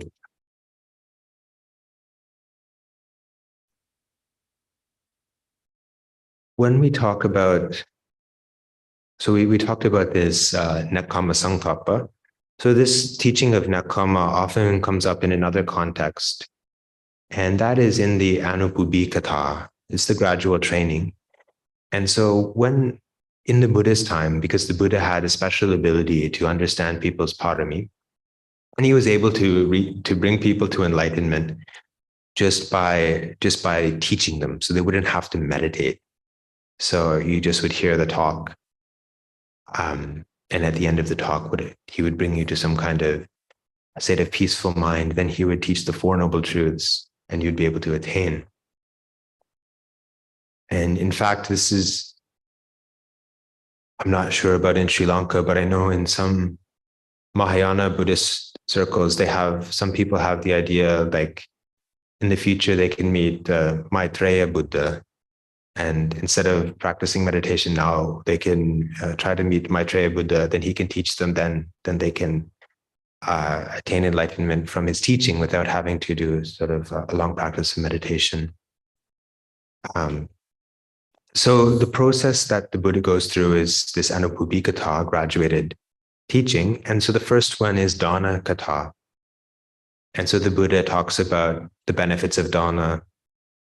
And so we talked about that a few weeks ago, about sort of the happiness of giving, the happiness of sort of making this good karma and celebrating what we've done, and also the karmic results, the results of giving. And then the second of the gradual training is the Sila Katha. And so when he comes down to Sila Katha, then the Buddha is explaining about, as we said before, Sila is it's not only our precepts, it's all kinds of behavior. So reflecting on the effects of our actions before, during, and after we do them. And also considering our relationship to the environment around us, to society, as well as our familial responsibilities. And so then the third of these teachings is Sagga Katha. So it's a teaching about the different kinds of Devalokas. So Sagga means heaven or heavenly realm. And so the Buddha would talk about somebody who's developing their dana and their sila. Then they have like an insurance policy, and they have a safety net. And so people could really rejoice in that. And in fact, it seems that in the Buddha's time that people were very much more focused on the Devalokas. They knew a lot about them. They're very interested in going to the different realms. They had that sort of aspiration much more than in the present day. And so only if the person was still interested. You see, some people would be just happy at that point, but only if they're still interested, then the Buddha would talk about kama dinava, so the dangers of this kama, the dangers of sensual pleasures. And so then sometimes you see a very sort of a very violent section that the Buddha gives in some of the teachings about all of the punishments that the kings in ancient India would give to thieves. And some of the things we can't imagine, sort of different kinds of torture and imprisonment and things like that. So the Buddha is saying that because of desire, sensual desire, or desire for power and these things, then people are willing to do all kinds of bad things. Then they have to suffer the consequences in this life and then also in future lives. So that is this kama dinava. And then finally, this nekkhamma nisangsa, so the benefits of giving up. And so if he gets that far, then he would teach the Four Noble Truths, and then it would be possible for somebody to attain. So we have this nekkhamma also here in this gradual training. Now we have some stories regarding nekkhamma. Do you know who the foremost disciple in this quality was? Foremost disciple in the quality of nekkhamma? The Venerable Raktapala. If you remember Raktapala Sutta, so Venerable Raktapala was a young man from a wealthy family. And then he went to hear the Buddha's teaching one day, and he was quite struck by it. And then he thought, this is what he wants to do. He wants to give everything up and become a monk. And so after the teaching, he just kind of was hanging around, waiting for his friends to leave, because he was afraid that if he stayed and asked for ordination, his friends would get upset if they would bring him back to his home. So he just waited till all his friends left, and he went and talked to the Buddha, and he said, "Please, Bhante, I heard your teaching. I want to become a monk." And he said, "Okay, you look like you can become a monk, but did you get permission from your parents?" And then he said, "No, Bhante." He said, "Well, if you want to ordain, and the rule says you have to get permission from your parents." So Venerable Raktapala went back, and then he told his parents about his wish, and they said, no way, you're going to stick around. But he was not going to stick around, and so he went on a hunger strike. He wouldn't eat, and he lay down on the ground, and he said, "No, I'm not going to eat. I'm not going to move unless you let me ordain." And so then they brought his friends, and they brought his wives. Apparently he was married. But finally they realized he's not going to move. Then his friends told the parents, "Look, if you let him ordain, there's a good chance he's not going to like it, and he'll just come back anyway. And then you didn't lose anything, and he'll learn a lesson. But if he ordains, then sometimes you can bring him for dana, you can meet him and you can talk to him. So it's better than letting him starve." So they decided they would let him ordain. So Venerable Raktapala ordained, and then he practiced, and he attained Arahant. And we don't know how long it took, but it says in no short time.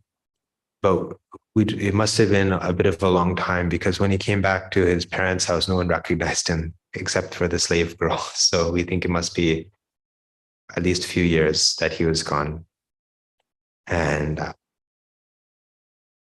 so when he came for alms, and his parents didn't want to give any food, they said, "No, we're not going to give food to these Buddhist monks because you have captured our son, and we're not going to give you any food." So,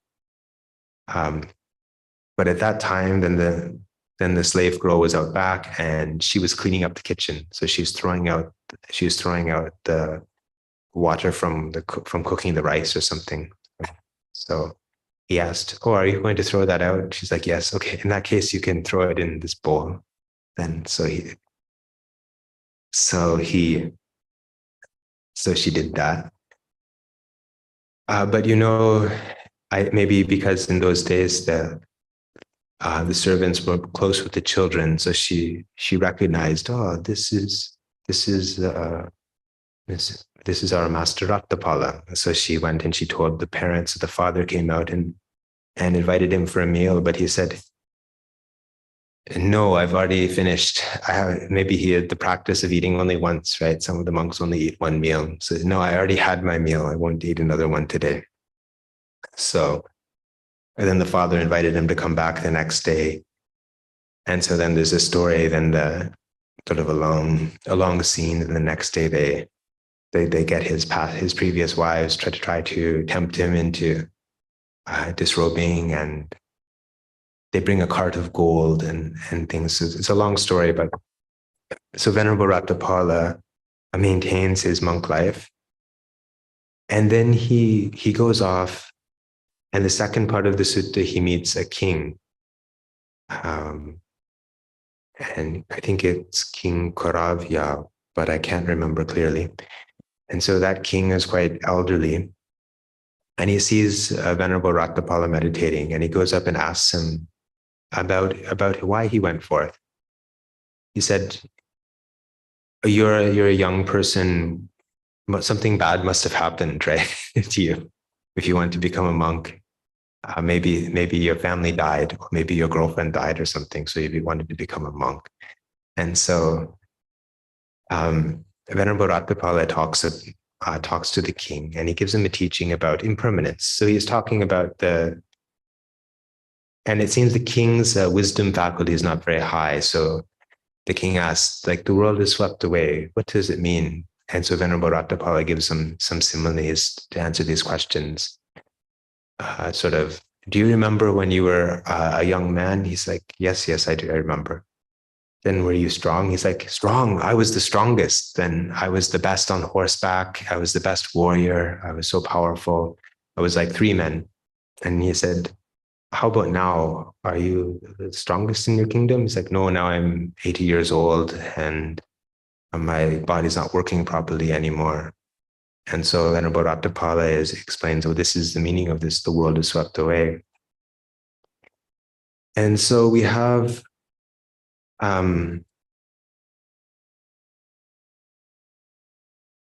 so the sutta is there's a lot of teachings in the sutta, but what I wanted to get to is when we're talking about this kama, this sensual pleasures, then we have 3 parts, 3 sides of it. So it's important to understand that it's not only a negative thing. There's a positive side also. So there's the danger, the gratification, and the escape to these things, right? And so this is the danger of samsara, the danger of following after sensual pleasures is getting old and getting sick. So then the danger with pleasant sights is that maybe in the future we can't see those things. Our vision becomes blurry with age, or we can get some kind of disease. Or at minimum, when we die, we won't be able to see these things anymore.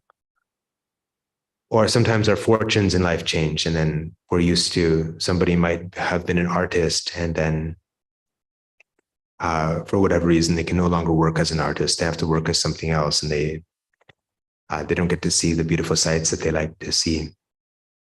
And so we have the danger, the gratification. Then the escape is this,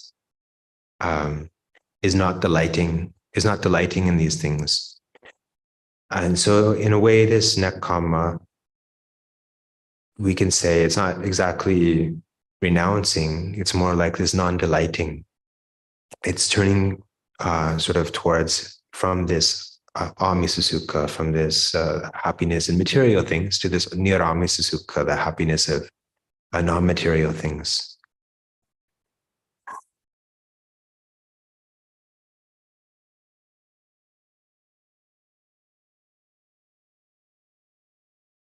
I had a couple quotes here from Venerable Somdat Payutto, who's a very famous scholar monk from Thailand. He's written quite a few books that have been translated to English. So the first one is, in the insatiable search for sense gratification, other people are bent on pursuing the same objects of pleasure, of which the finest and most desirable are of a limited and inadequate number. People vying for these things treat each other with distrust, giving rise to disagreements, conflicts, zealous guarding of possessions, and oppression. If people do not know how to control their desires, this oppression intensifies, leading to increased distress and unbounded destruction.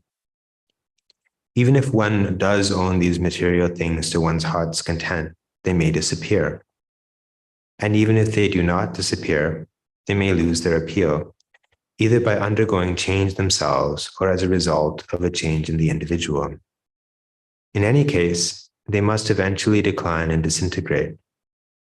They cannot be sustained in that desirable condition forever, and one must be separated from these things in the end. Hand in hand with sense pleasure comes worry and anxiety. So this is about the danger, talking about the gratification, the danger, and the escape. And so then the last quote is about sort of how to manage sense pleasures, because to be realistic, we live in a world where we'll encounter some pleasant things and some unpleasant things, and to say that right from the beginning we can't enjoy any of them is not realistic. So the skillful management of sense pleasure is a necessary asset at the beginning stages of practice. Although sense pleasure contains defects, it can still benefit one's life and help lead a peaceful coexistence with others. Moreover, it is a basis from which people can develop themselves and discover greater blessings. For this reason, in systematic presentations of happiness, well-managed sense pleasure is classified as a basic benefit, which is to be aspired to and reached. It is referred to as a present benefit, a visible, obvious, and immediate benefit. The benefit here refers precisely to the happiness derived from material things.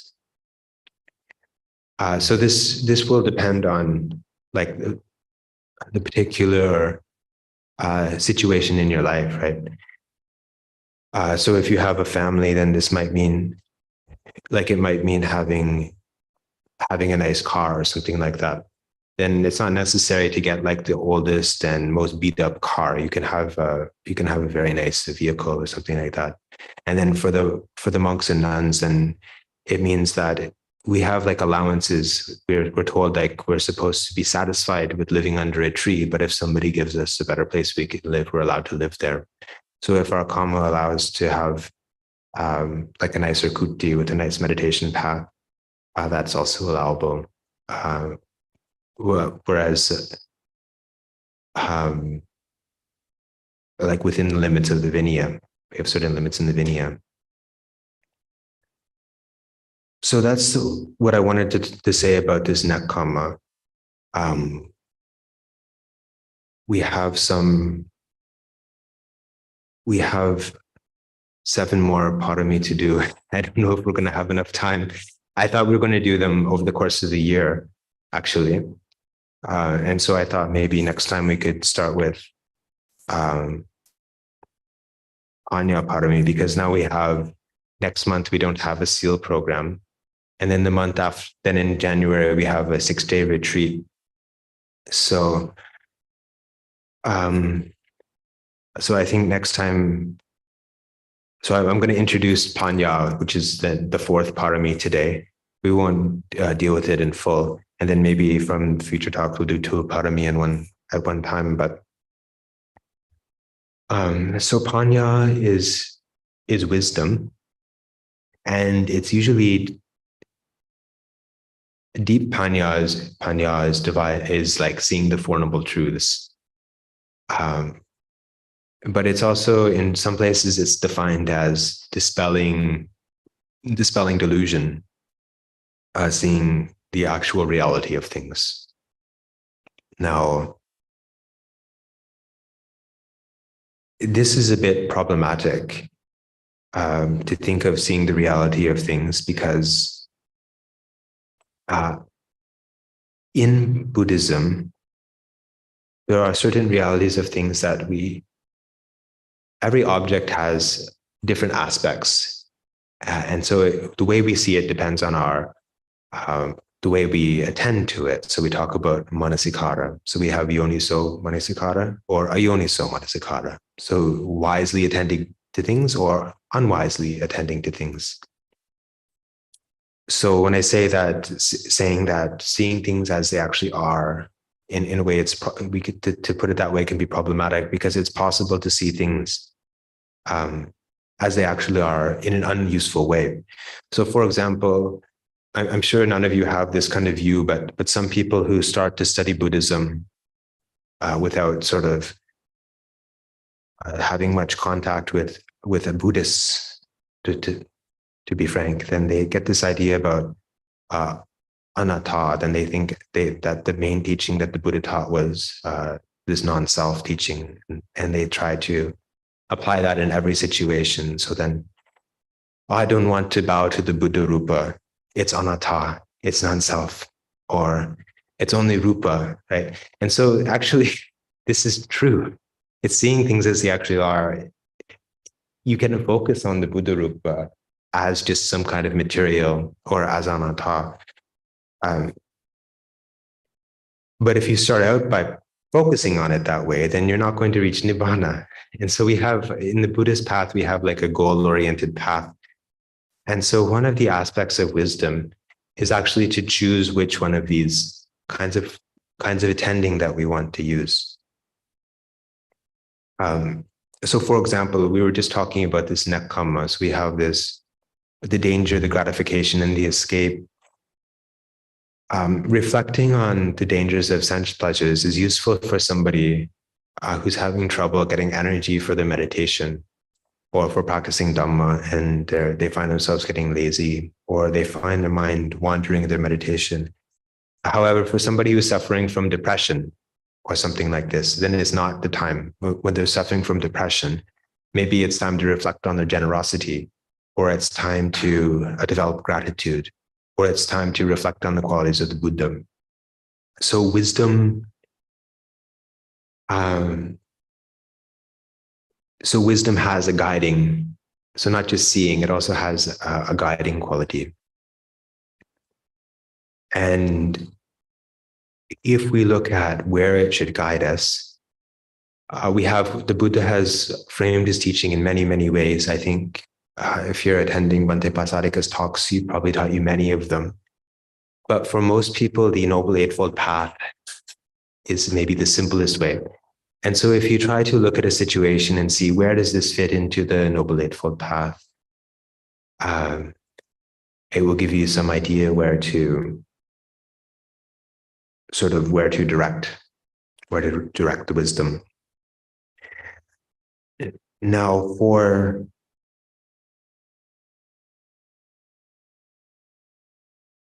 so I think there's a lot that can be said about that, but very quickly today, I just want to talk a little bit about some of the contemplations that are used for meditators who are developing their Vipassana meditation. Usually we have two frameworks for Vipassana. There are a few frameworks, but one is the 5 khandhas, right? We have the Rupa Khandha, so the physical form, the Vedana Khandha, then the pleasant, unpleasant, or neutral feeling tone, Sanya Khandha, the perceptions, Sankhara Khandha, our thinking, and Vijnana, which is our consciousness. We have these 5 khandhas can be used as our basis for the Vipassana practice.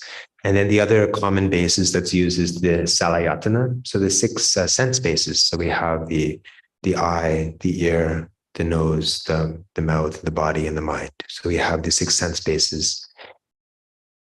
And so when we're practicing with each of these, one for meditators, the Buddha asks us to understand. Usually, he asks us to understand. We'll talk about the six bases just briefly. So we would talk to understand the object. So, for example, a visible object, and then to understand the I, and then to understand the consciousness that is arising based on it. And so, one part of this process is to view these things as through we talk about the three characteristics, anicca, dukkha, anatta. And so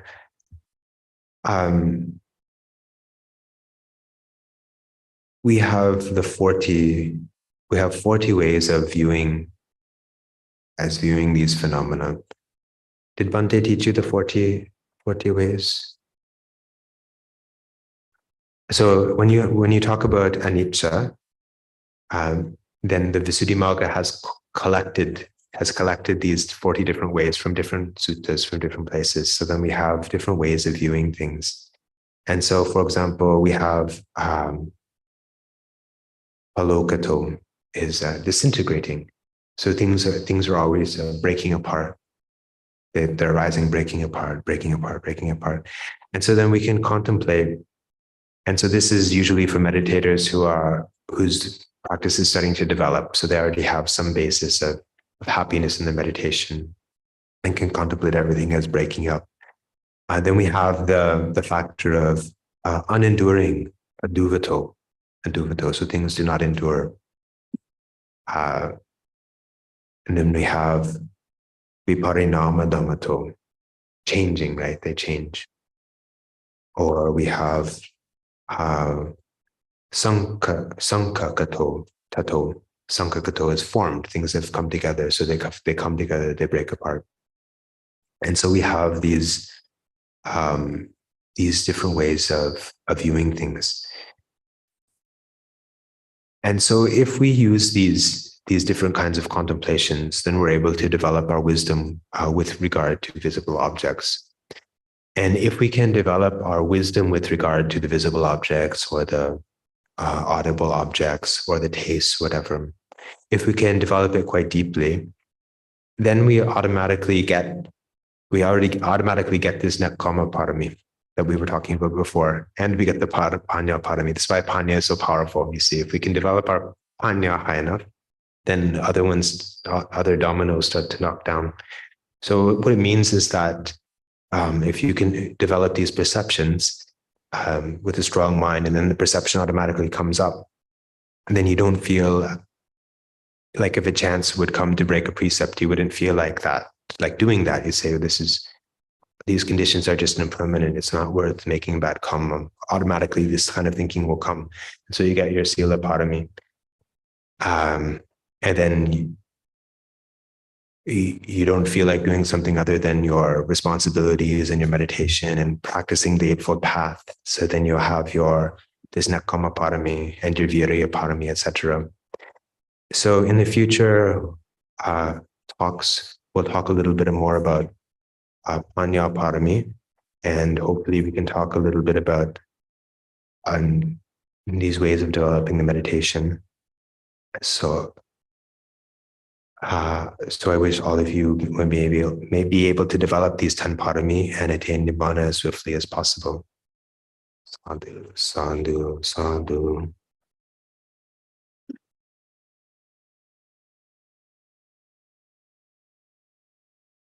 So maybe we'll take a short break and then we can do the group meditation. Or we'll have a short Q&A before that, I feel like.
Sadhu, sadhu, sadhu.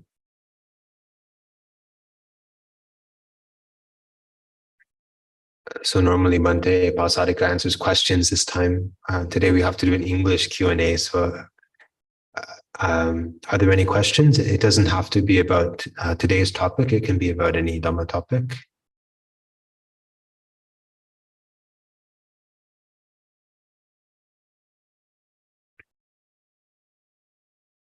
So if there are no questions, then we'll do a sitting meditation. But before we do that, then I have to ask you some questions. Then what meditations do you know and what meditations do you like? Which one do we want to do today?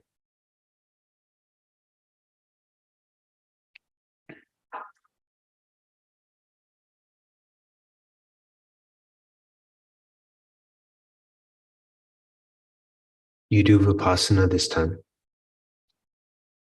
And Bhante is taking you through the 6 sense bases.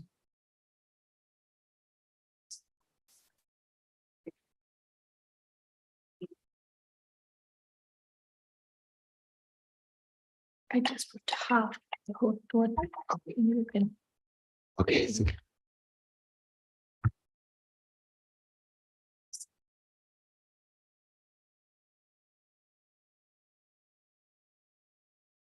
Mm-hmm.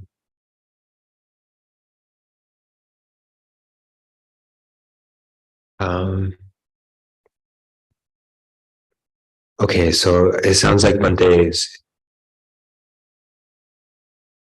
teaching you systematically, and without discussing with Bhante, I don't think I can continue exactly what he was doing, but you'll be able to follow.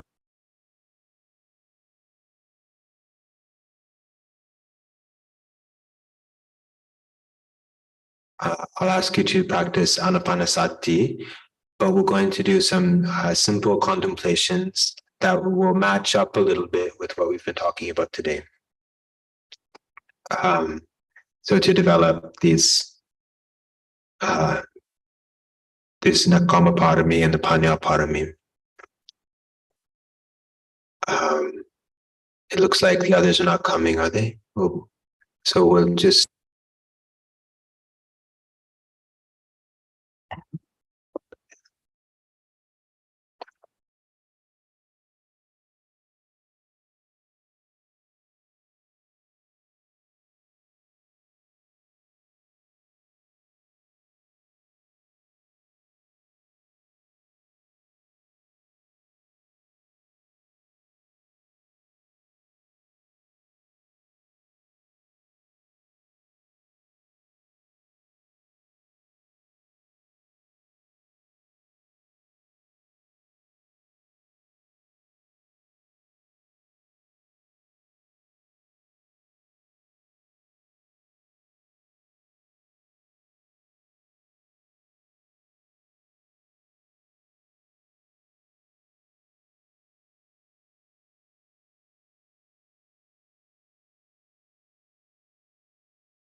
so we can. So as I said, we were going to practice some Anapanasati, but we're going to add in a little bit of contemplation of this Nekkhamma, and try to develop some wisdom together with our breathing meditation.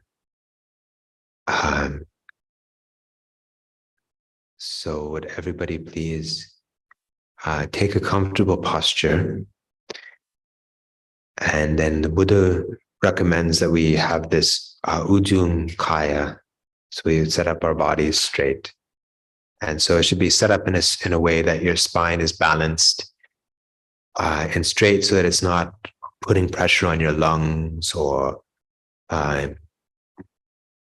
making it difficult to stay upright.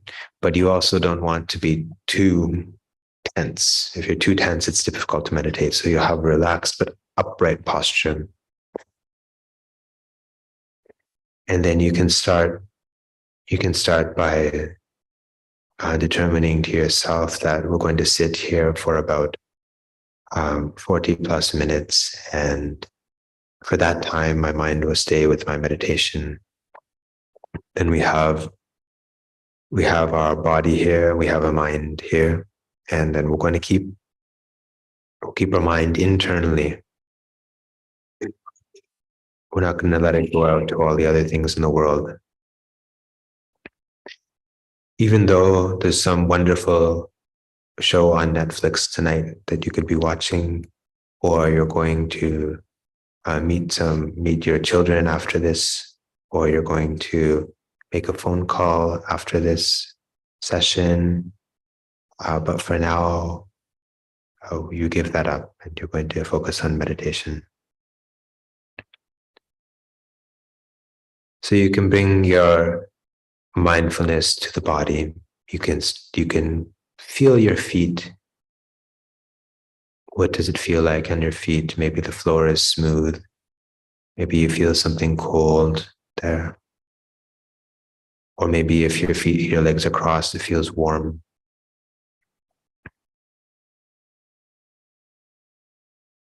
And then you can move your awareness through your body and see, is it really balanced?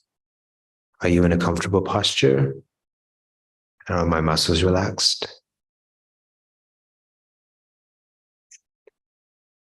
And then you can bring the mind to the breath wherever you feel most comfortable. Usually we pay attention around the nostrils, but if you've learned some other way, then you can focus that way.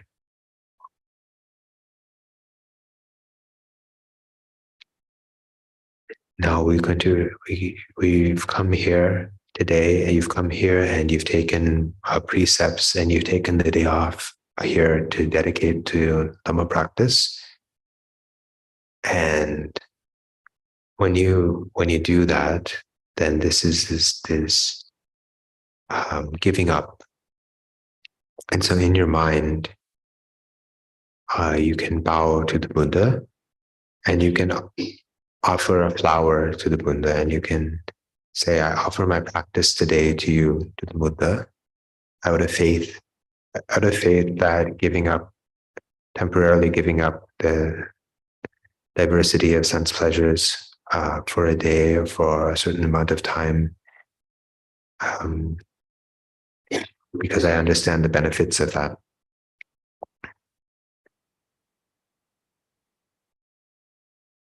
And then you can focus on the breath.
now the meditation is coming to an end, then we can reflect on what our mind was like for the last 35, 40 minutes. Then we can think to ourselves, in that time, was it pleasant? Was there a restful feeling?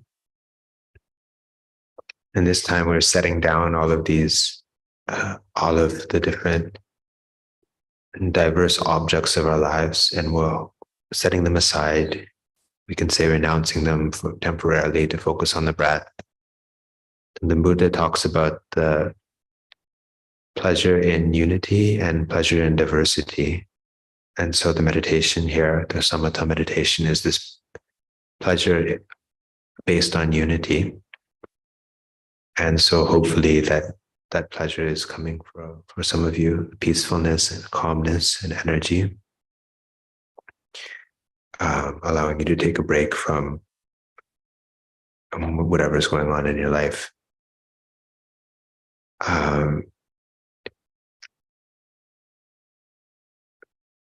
So we have a few announcements before we share merits. So next month, there's no SEAL program, no POYA program. The next one will be this second week of December. You can check online. We'll have the exact date posted. Then we have the 6-day retreat coming up in January. The January retreat registrations are open, I believe. Are there still spaces, Auntie? Yes, there's still spaces available. If you want to set some time aside at Gippsland University.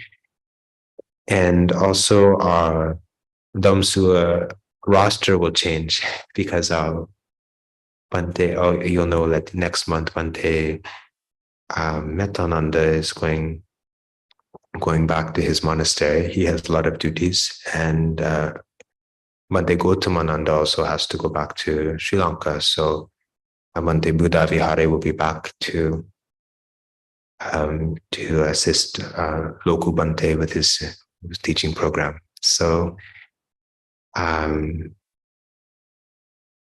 let's share the merits that we've gained here from the dana and the sila that you've kept, and then the meditation that we've done, and then also the Dhamma that we've shared. And we'll share merits with all of the supporters, everybody who supports the monastery, and everybody supporting the sasana in all Melbourne, all the people who've come here and their past relatives. And then we'll share merits with all past relatives. So we wish that they may all be happy, healthy, peaceful, and content, and swiftly attain the peace of Nibbana. Idang me nyatinang hotu sukita hontu nyatayo. Idang me nyatinang hotu sukita hontu nyatayo.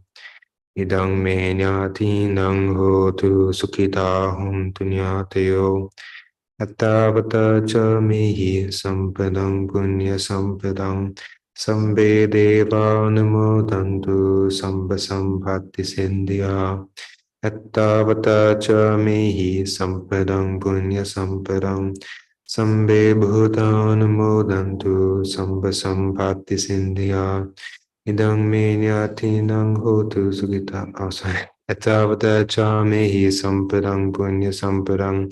Sambe satan modantu samba sampatti sindhya. Kayena vacha chittena pamadena maya katang. Achyang khamame bhante bhuri panya tathagata. Kayena vacha chittena pamadena maya katang. Achyang khamame dhamma sandittika akalika. Kayena vacha chittena pamadena maya katang. Achyang khamame sangha punyakyata anuttara. Sadhu, sadhu, sadhu.